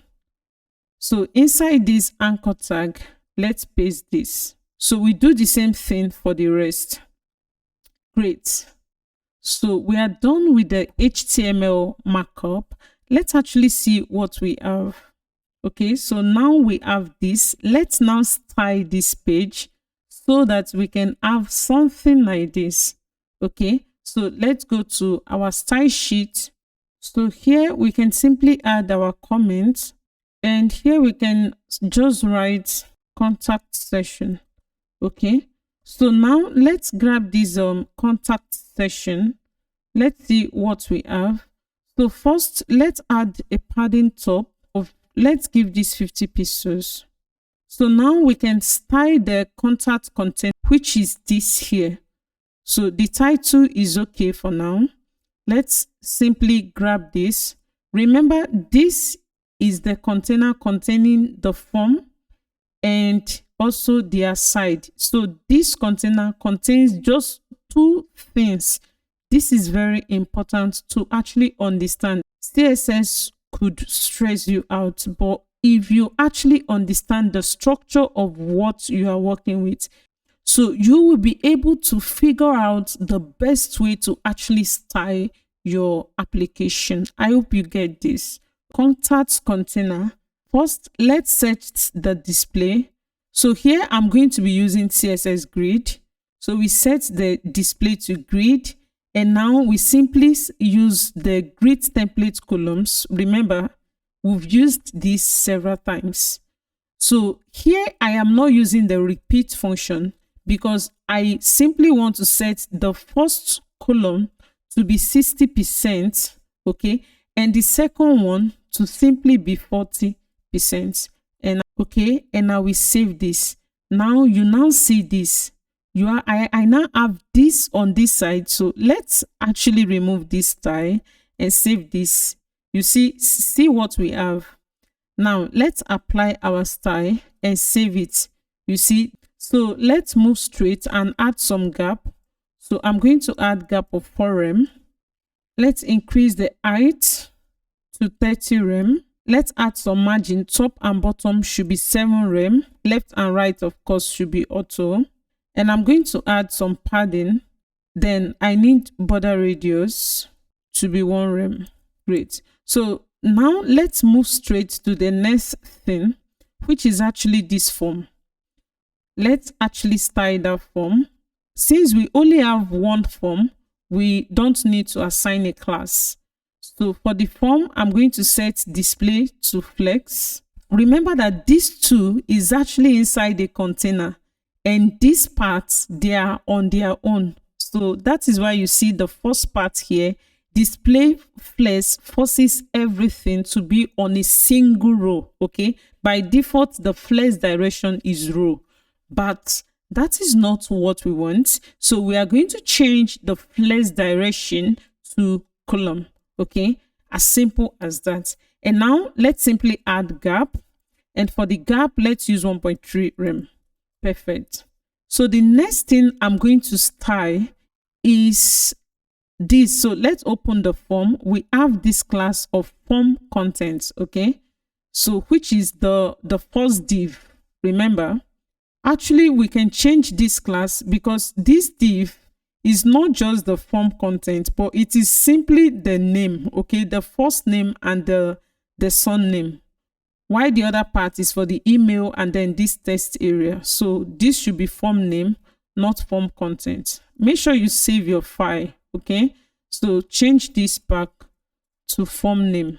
I think that is the best name for that class. So for that, we simply set the display to flex, and let's give them gap of 1 rem. So now we are going to learn more CSS. So actually we want to grab this field here. So we are going to grab every input with the type of text. And see how I'm going to do that. So I have my form and an input. Remember, the inputs are inside the form. Any input inside the form with a type of text. It is very simple. So any input with a type equal to text. This is how I'm going to access this. So this is how I'm going to define it. This simply means any input with a type of text that is inside a form, we want to set the width to 50%. Okay. And the next thing we are going to do now is to access the input. We access all the inputs and the text area. First, let's set the width to 100%. Okay. Let's set the padding to, let's say, 1 rem. Okay, let's increase the font size, and for this font size, let's also set it to 1 rem, which is simply 16 pixels. So let's change the color to, let's use C1 BE9. Okay, so let's check this out. Actually, I don't like this line here, and this is what we call the outline. So let's remove the outline and set it to none. And let's see this again. You see, you don't have that. Okay. So now we have something like this. Great. So now let's tie this button. Okay. So that is from BTN. Let's set it to display inline block, and padding should be 8 pixels top and bottom, 16 pixels left and right. So we have this. Great. Now let's reduce the width. The width should actually be mass content. So let's use this so we learn another CSS property. And now you see it simply occupies the maximum width needed for this content. So let's align self to the center. Let's set the cursor to pointer. Let's increase the font size to 1 rem, and let's remove all the border. So border to be none. Great. So we have this, which is not looking bad. Okay, now let's actually look at this space here. So let's go back here. Here, let's actually remove this padding. Okay. And now for this margin, let's actually reduce this. This is too much. Great. So we can now set more space here. So let's increase this to 100 pixels. Good. This is better. And we can actually increase the space here now. So instead of 1 rem, we can increase this to 2.5 rem. Let's actually improve on the user experience. So let's look at what happened when we hover on this button. So let's grab this button and use the hover pseudo class. And let's simply change the color to C1 BEE9. And let's set the background color 232347, our default background color. And now let's simply add a border. So 1 pixel solid, and we use this same color, so the text color. And let's also add border radius of 4 pixels. Let's see what happens now. So you see, now we have this. For now, let's actually style this path. So back in our HTML, let's close this form for now and open this aside. So let's start from this aside contact. So dot aside contact, let's add padding of 3 rem. Let's add a background color of brown, which is the background color we have in the finished project. Let's also add some border radius of 1 rem. The bottom should be 10 rem. Margin right should be 4 rem. Okay, so now we have this. So we added padding of 3 rem. Let's actually adjust the screen size. Okay, so we added this background color, and the space here is simply this padding. When you remove this and save this, you have this. So adding that padding, so padding of 3 rem means padding up, down, left, and right. Remember, this is a shorthand for padding top, padding bottom, padding left, and padding right. All right. Okay, so let's position this relative. And now let's tie this. Let's tie this contact us. So we are going to style the H4 inside the aside contact. Let's simply grab this and put it here. H4 inside this. We simply want to add some margin. So we need margin top and bottom, but left and right should actually be 0. So top and bottom we give 1 rem and 0 left and right. Okay, you see that? Okay, now let's tie this P. And for the P, we actually want to increase first the line height. For the line height, let's use 1.5. Now let's set the font size to be 0.9 rem. So we reduce it a little bit, and we need some margin bottom. So let's simply add margin bottom of 2 rem. So we simply want to add some space here. Great. So all we need to do now is to add some space here. So let's go back to our HTML. We have this paragraph containing a span with a class of icon. So we can go back. Inside the paragraph, we have a span a span containing a class of icon. Okay, and for this we simply want to add some padding right, and let's set this to 1 rem. That is all we want to do.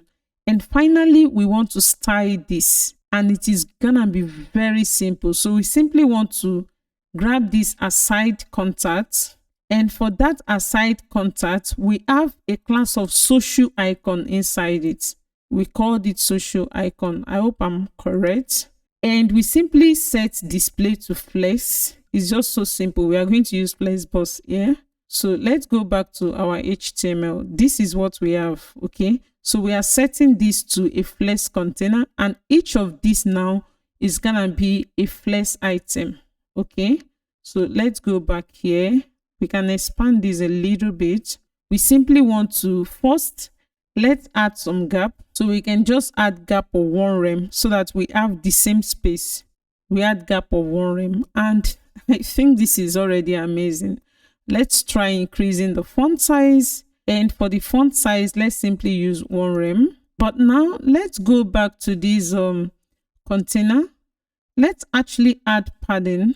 So here let's set the padding to be 4 rem, and for this margin let's set this to 7.5 rem. And now we have this, and this is not bad. So let's look at the finished project. Okay, so in the finished project we actually have something like this, and we can simply achieve that by coming back to this input and text area. Let's simply add a background color, and for the background color we are using our normal background color, which is this. So this is our primary background color.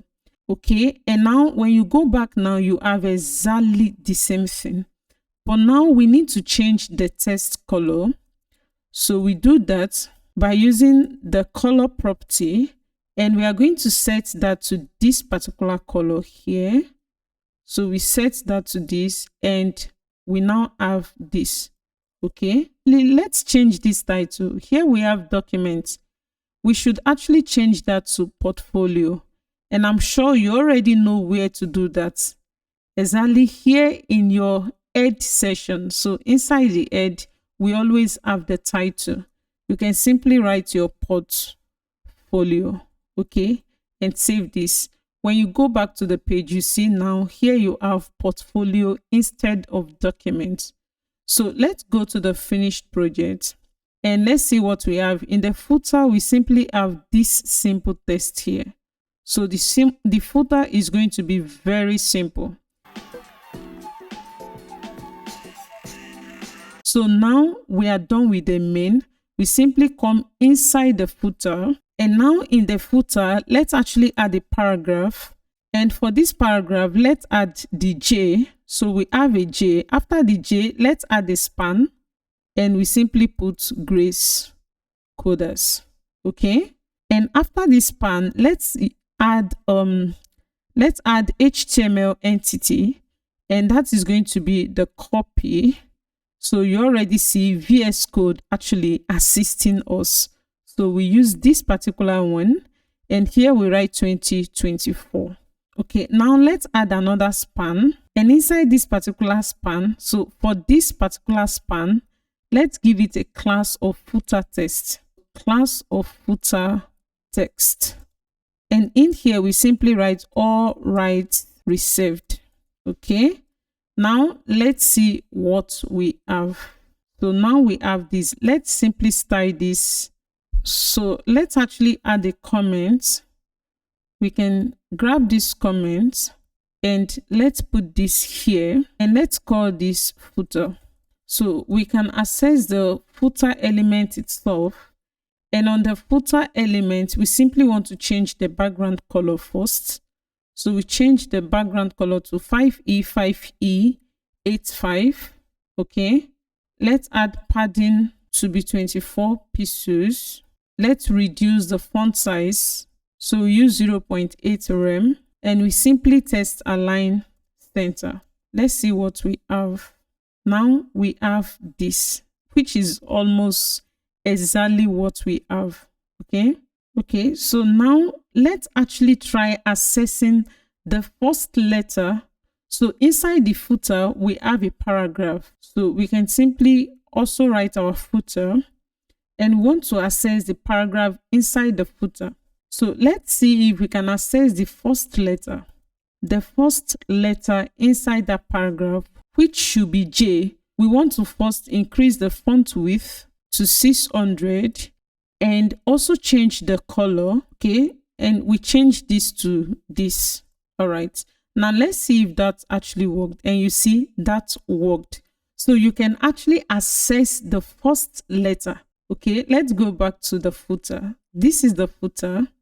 And we access the paragraph inside the footer. We accessed the first letter. And now we are done with the footer part. Great. Now let's actually see our website on other devices. And to do this, first we can actually inspect the page.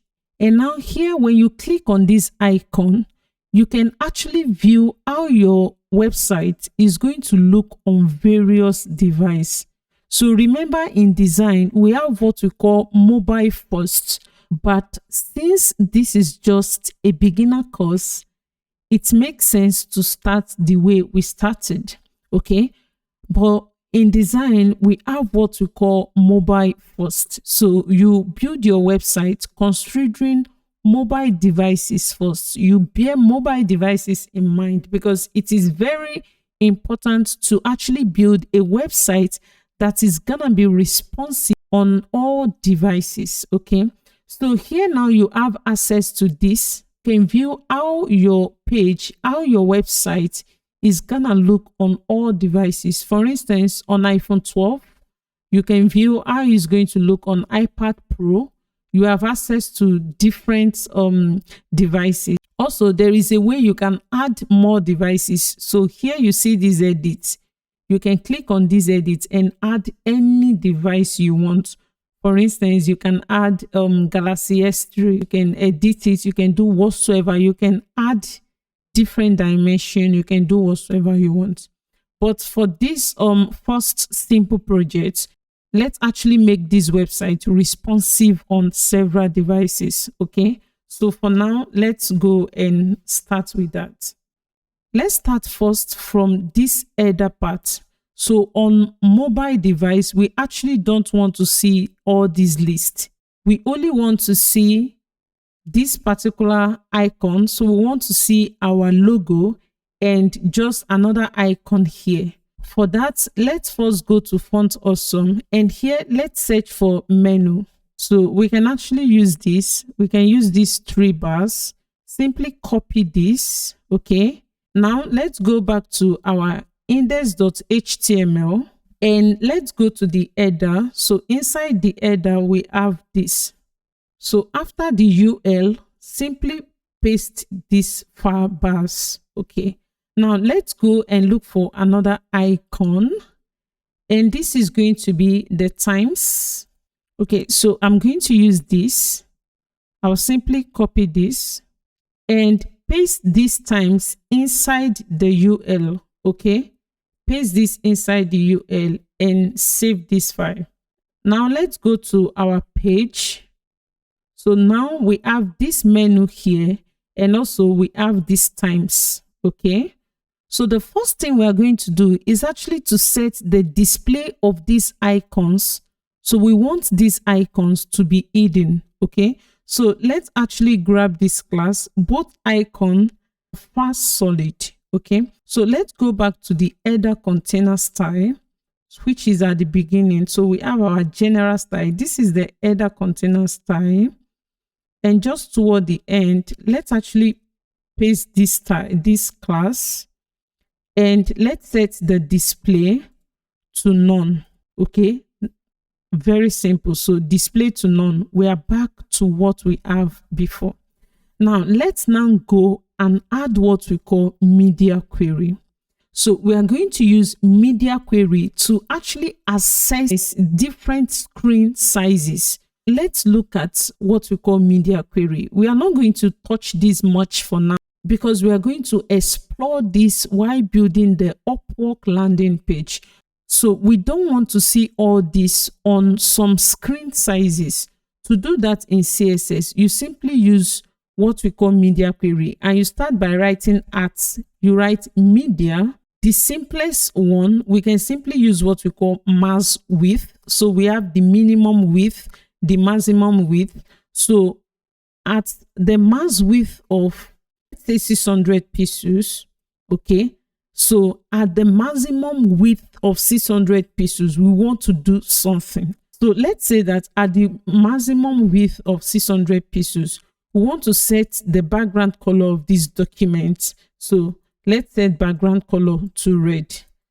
Now pay attention to how I actually grab my elements. Remember, this is our HTML body elements. Just the way you write your CSS style, okay, the way you add your declaration is just the same thing, just that now we are doing this inside a block. Okay, so we are doing this at some screen sizes.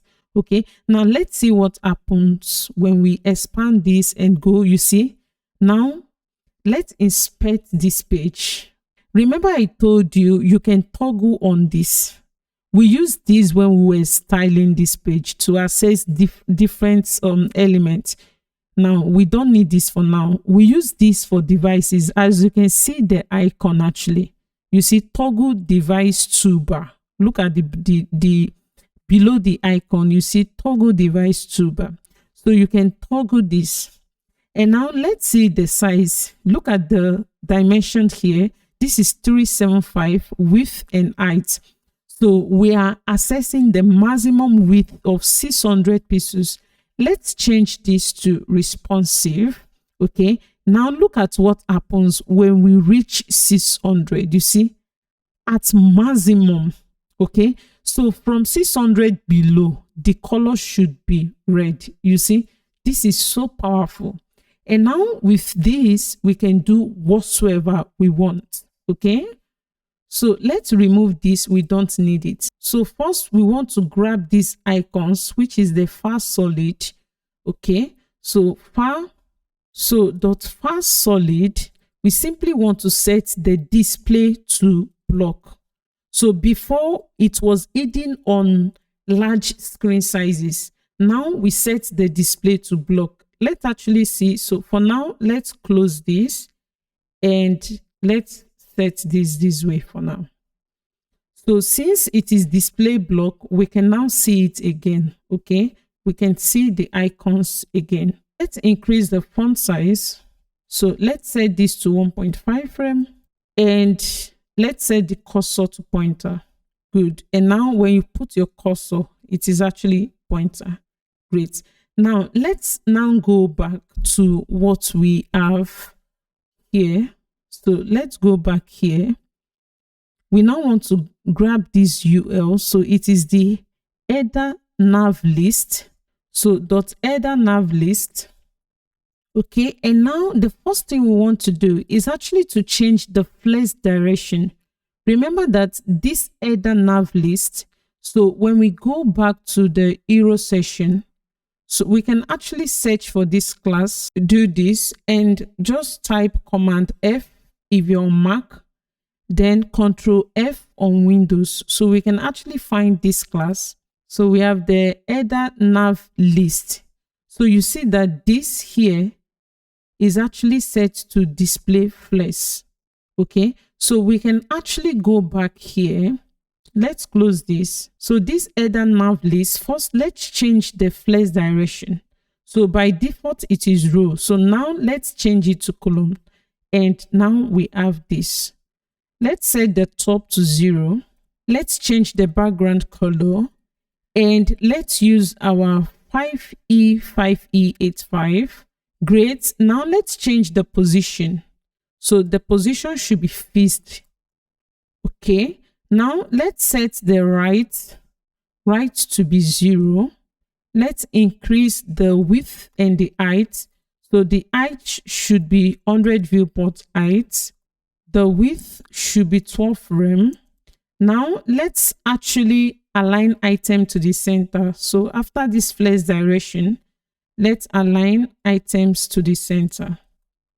Good. And this is nice. Let the Z index be 1. Now let's add some padding top. Okay, so padding top should be 60 pixels. Good.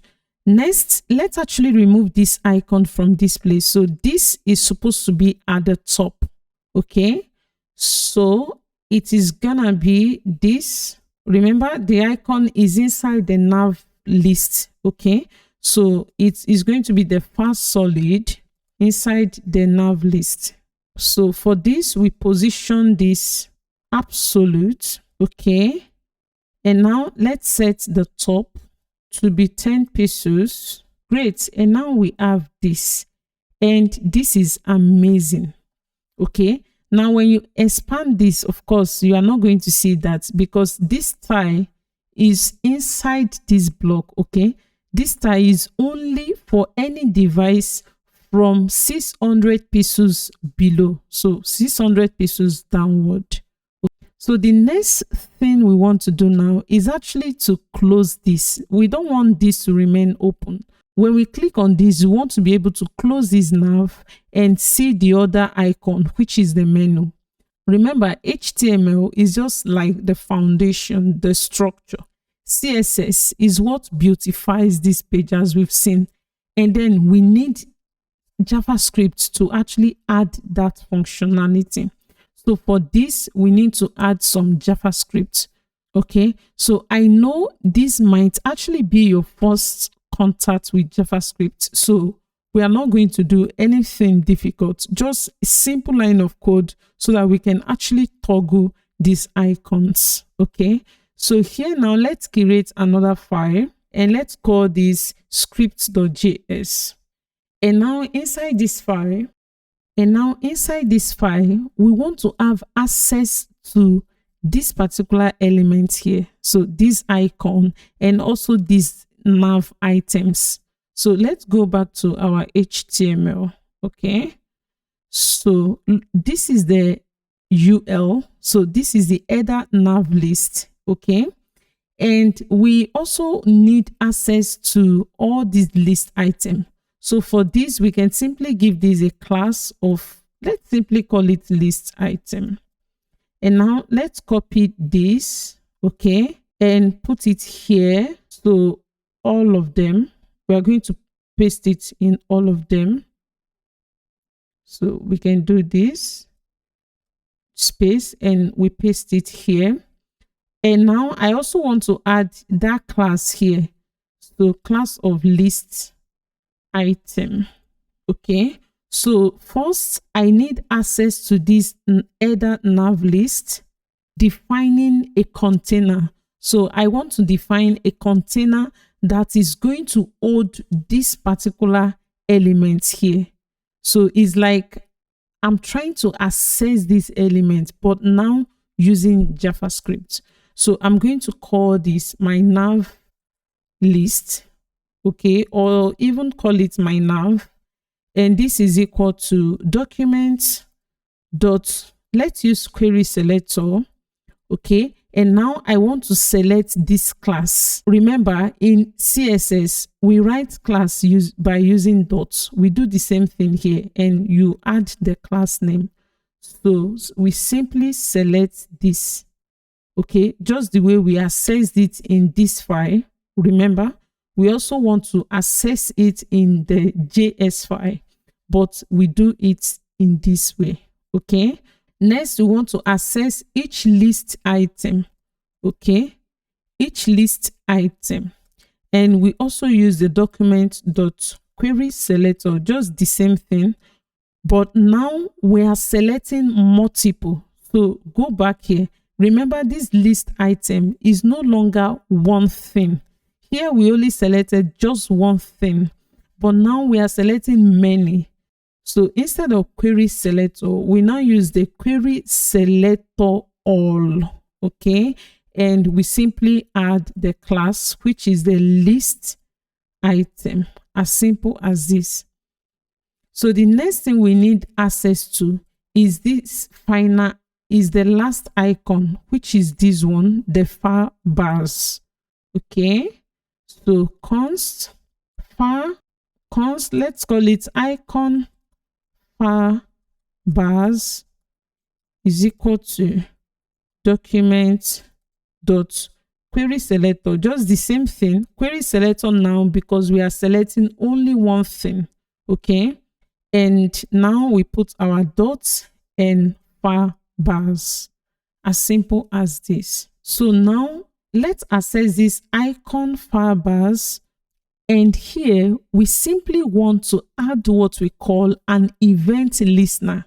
So something that is going to listen to when anybody clicks on that icon. So we simply call it an event listener. So as the name implies, this is just going to be add event listener. What type of event? Is it when you hover on this icon? Is it when you click on the icon? So we have different type of events. In this case, we simply want to add a click event.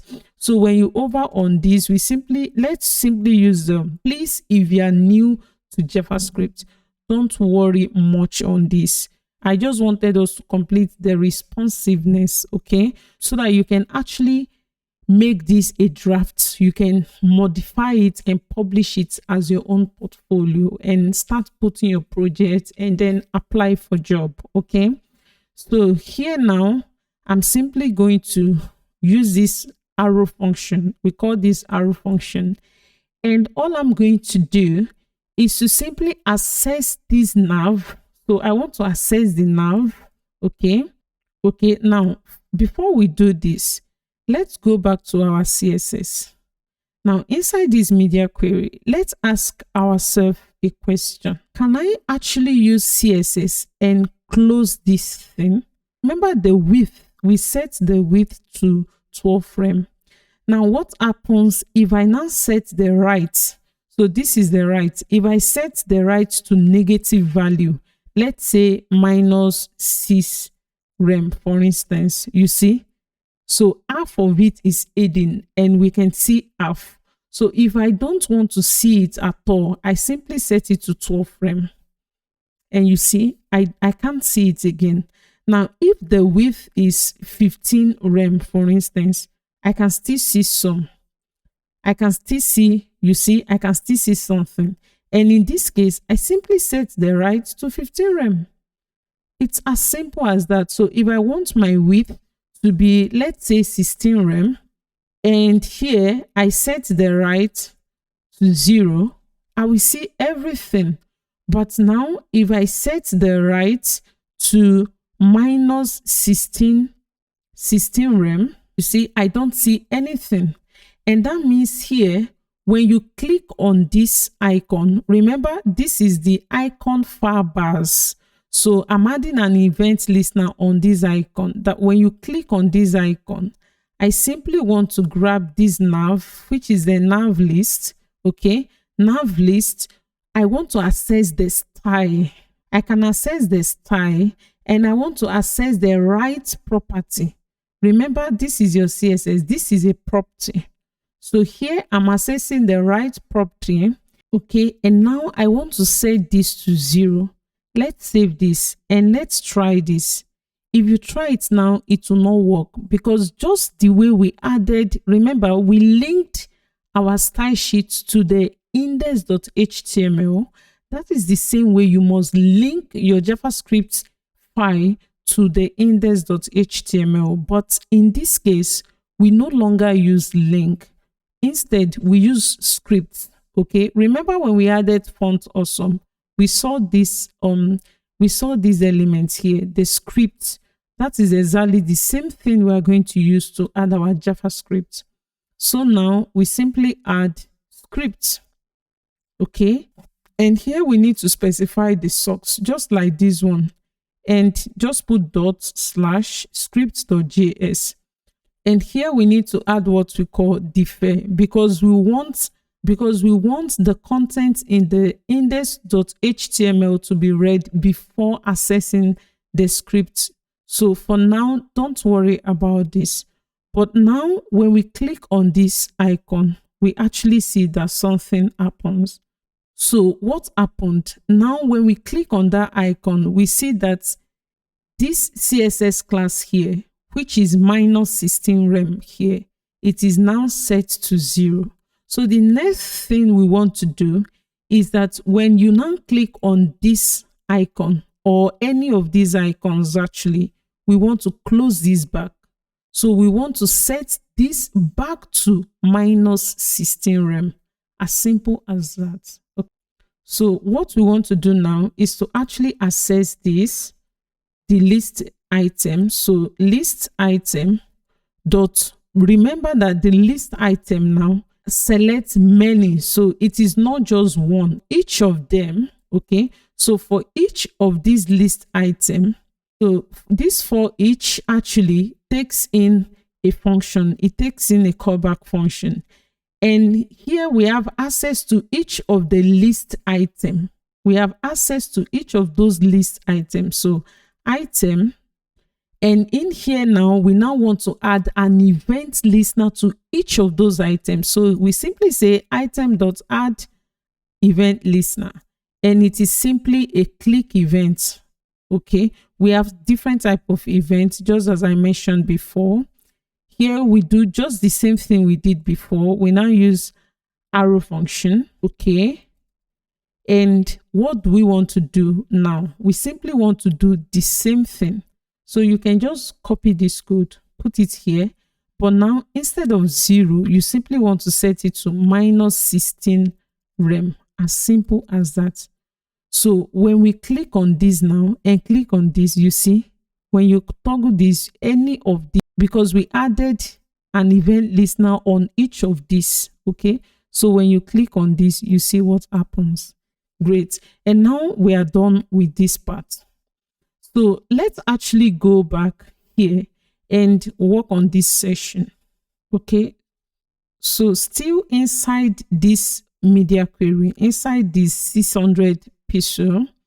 Okay, let's actually access the hero section. We are going to be very quick. So for the hero section, let's change the flex direction to colon. Okay, now we have our text up here and we have our image down here. But first, let's actually add margin top. So let's add margin top of, let's say, 5 rem, so that we have some space here. Okay, now if you want your image to come before the text, it is very simple. All you need to do is actually to change the order. Okay, you change the order. You don't have to change the code in your HTML file. No, CSS gives you access to a lot of things. So we can first access the hero text. So I think we have .hero text. Okay, this. And for the hero text, let's actually test align to the center. Okay, let's set the width. So the maximum width should be 100%. Now, if you want the text to actually come before your image, it's actually what you want. You can change this. You can do this anyhow you want. But if you want the image to actually come before the text, all you need to do is actually to change the order. So let's actually grab the hero. So I think we have the hero image container. So for the hero image container, okay, now if you set the order to 0 and save this, nothing is going to happen, because by default you have this text actually before the image. So if you want the image to come before the text, you need to use a number less than 0.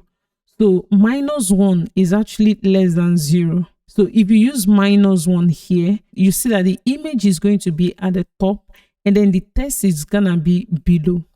Now let me show you something. Here for the hero text, if you now set the order and set this to, let's say, 2, you see it is going to be the same thing. Why? Because -1 is less than 2. Now if you set this to -4, you see it's going to return back to the position. Why? Because -4 is less than -1. So you have to set the order based on these numbers. I hope you understand. So we want the image to come before the text. We simply remove this and set this to -1. Okay, now let's add a little bit margin bottom. So margin bottom, let's say 1 rem. Let's see how this looks like. And I think this is cool already. Good. Now my services session is actually perfect. My work session is perfect. Now the next thing we need to work on is actually this contact section, which is going to be very simple. So still inside the same media query, and for this session, let's actually start with the contacts container. So for the contacts container, first let's add some padding top of, let's say, 16 pixels. And now we need to change the grid template columns. Remember before we set it as 60%, 40%. So now we simply use 1FR, as simple as this. So we can use the gap. Let's set this to 4 rem. Let's set this to 0. Okay, so next, let's actually grab the form, which is this path here, and let's add some margin. So top should be 1 rem, and let's add 1 rem, 1.5 rem, and let's add 3 rem. And now let's access the form name, which is this particular role here. So that is .form name. And let's change the flex direction back to column. And next, let's actually access.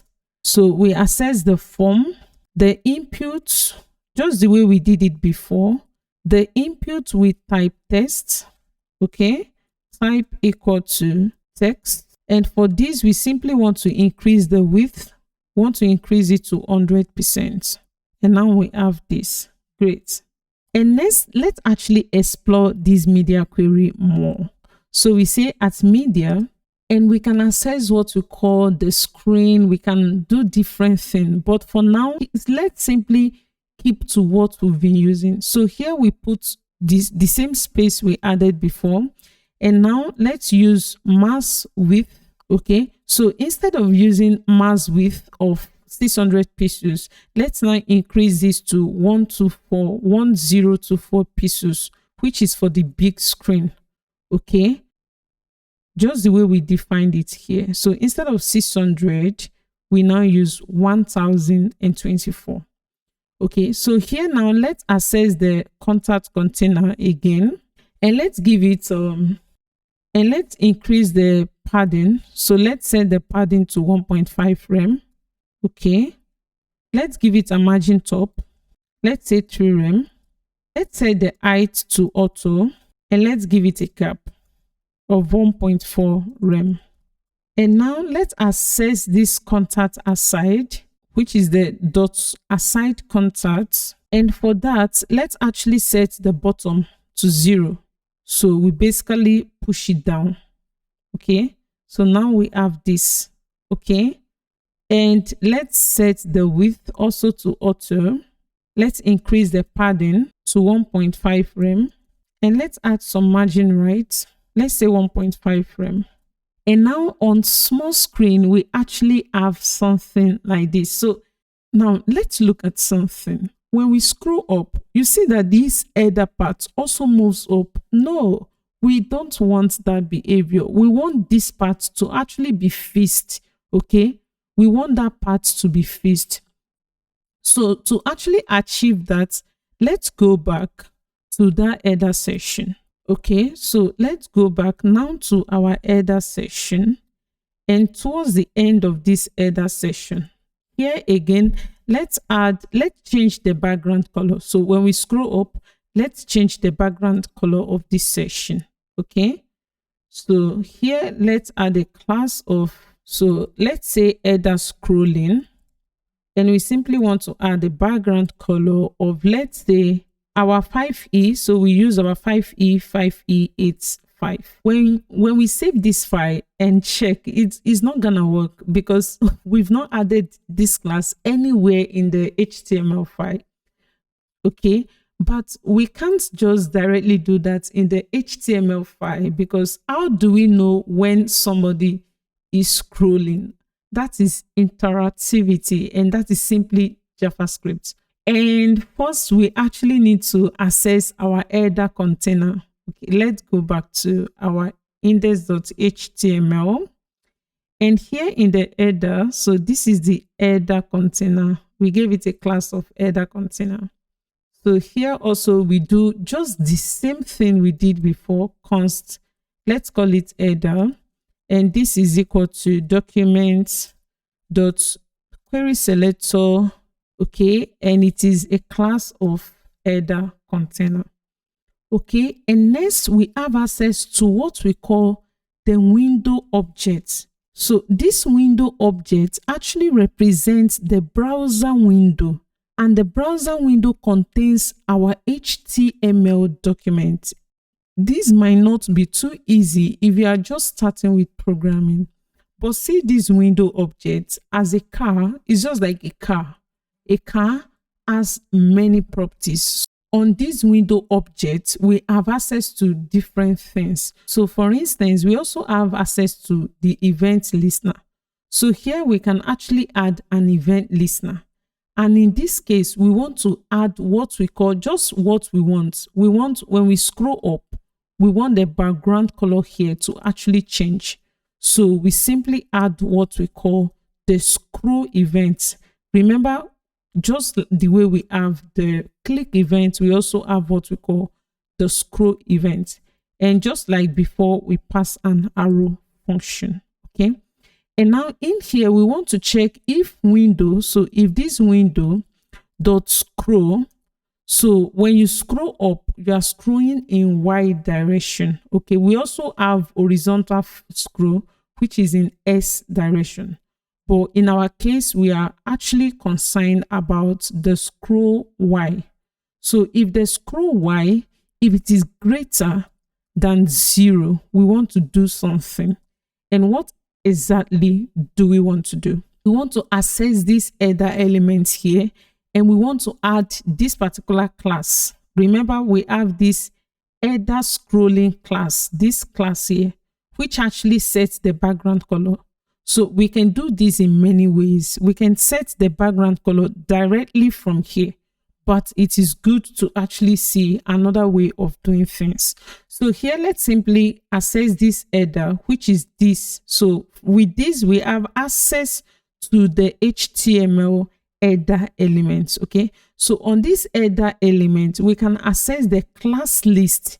The class list is just the list of classes on this particular element. Okay, so here now we can actually add or remove some classes. Okay, in our case we want to simply add a class, so we use add, and in here just simply pass the name of the class you want to add.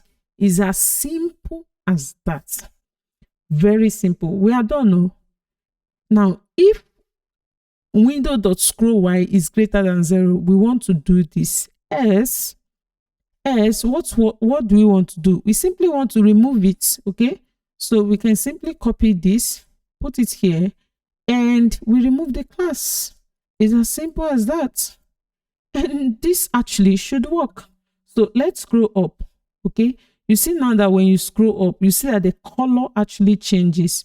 But now let's go back to our style sheet, and on that header, so on this header container, okay, so here on this header container, let's actually add some styles. So let's set the position to fixed, because we don't want this to be moving here and there as we scroll. Okay, and now you see we have this. So let's simply set top to 0. And of course, the width should be 100%. And good.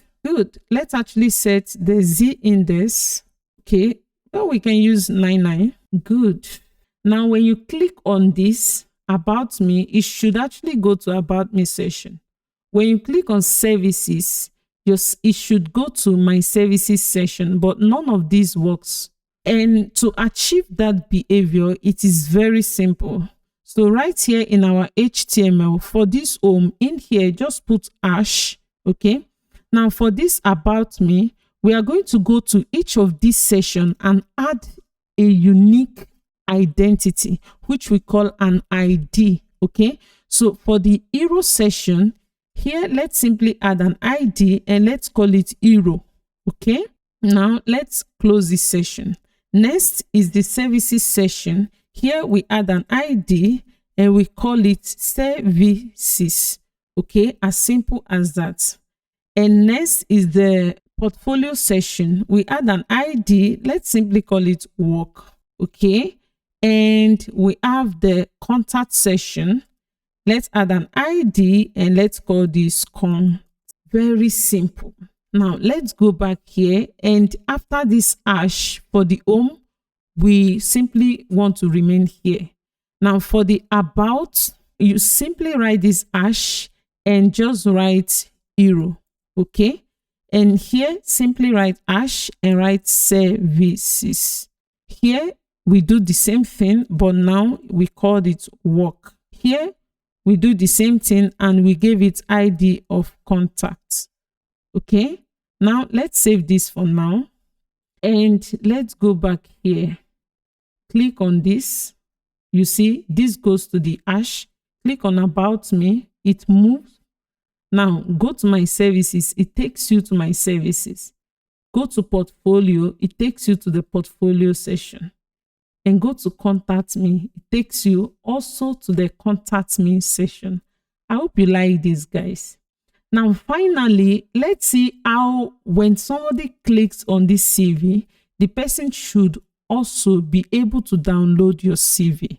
Okay, to do that, it is very simple. Okay, all you need to do, just the way we added an image, you can add any file here. So go to where you actually curated this folder. Mine is inside my desktop. Okay, now inside my desktop, I have my portfolio. Here you can put your PDF file. You can put your PDF file here.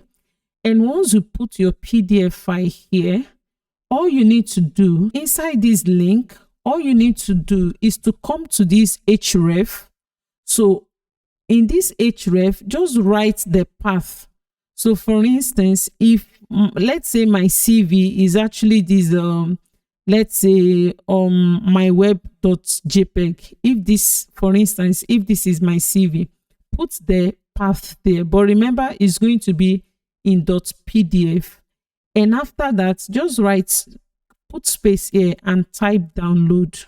Okay, and save this file. Just with this download, when somebody clicks on that CV, it will actually download that file. Do you see that? So I'm able to download that file. It's as simple as that. And please remember that the next project is actually to build the landing page. So look at upwork.com. Okay, here is upwork.com, and this is what we are going to build in the next project, because this is the main project of this HTML and CSS series. And the goal is not just to write lines of code. The goal is to actually know how to build each part of any website. Look at this hero part. Okay, look at this hero session. Look at this portfolio. Look at this hero session. You have some text content. You have an image. Look at this, an image, some text content. You can be able to imagine, start thinking on how you can actually structure this and come up with this. Now, remember my services session and remember this session. Look at how can I actually do this with CSS grid. You see, you can now start thinking about how you can build all this. So if you can build each of these components, big websites, big applications, they are just made up of different components. Okay, so just pause this video and actually try going through, look at what we did here. Finally, let's actually deploy this website. And this means that anybody all over the world can actually be able to access your own portfolio website. So when you finish structuring this page, you can actually change this website to your own taste. Change it. You can change the design, change the style, And then when you are done with that, just simply come to netlify.com. You can simply type netlify. So netlify, okay, just hit enter. And then the first link here, netlify.com. Once you open this, first, if you don't have an account, you need to create an account, okay? So I already have an account. I can simply log in. Okay, when you log in, depending on when you are watching this video, because actually most times there are changes, but the thing is, when you log in, you are going to have a dashboard similar to this, and you are going to see different options. I already have some projects here. So there is an option. You are going to see add new site. You might see it anywhere, but you are going to see this option. So when you click on add new site, there are different options. So you can import an existing project, start from a template, deploy manually. Later in the series, we are going to touch what we call Git and GitHub. Okay, and then we can see how to actually do the same thing using GitHub pages, and how you can start building your profile on GitHub and publishing your work, you know, putting your codes and everything on GitHub, because it is also very important. Okay, and then you can see how to actually link your GitHub with Netlify. So you can import an existing project here, but in this case, just deploy manually. And now it is so simple. All you need to do is actually to go to the folder where you created this project. Remember, I created mine in the desktop. So I have this portfolio. If you open this portfolio, I have my images, the style sheet, the script, and the index. It is very simple. Just drag this portfolio, put it here. That's all. Just hold on for a few minutes. And now your website is actually deployed. Just open production, and this is your website. Very simple. So you can copy this link now and share it with anybody. Share it on WhatsApp. This is my portfolio. Put it on LinkedIn. You can do whatsoever you want with it. And thank you so much for being part of this project. I hope to see you in the next project. Please do not forget to actually like, to subscribe, to share this video. Thank you and good luck.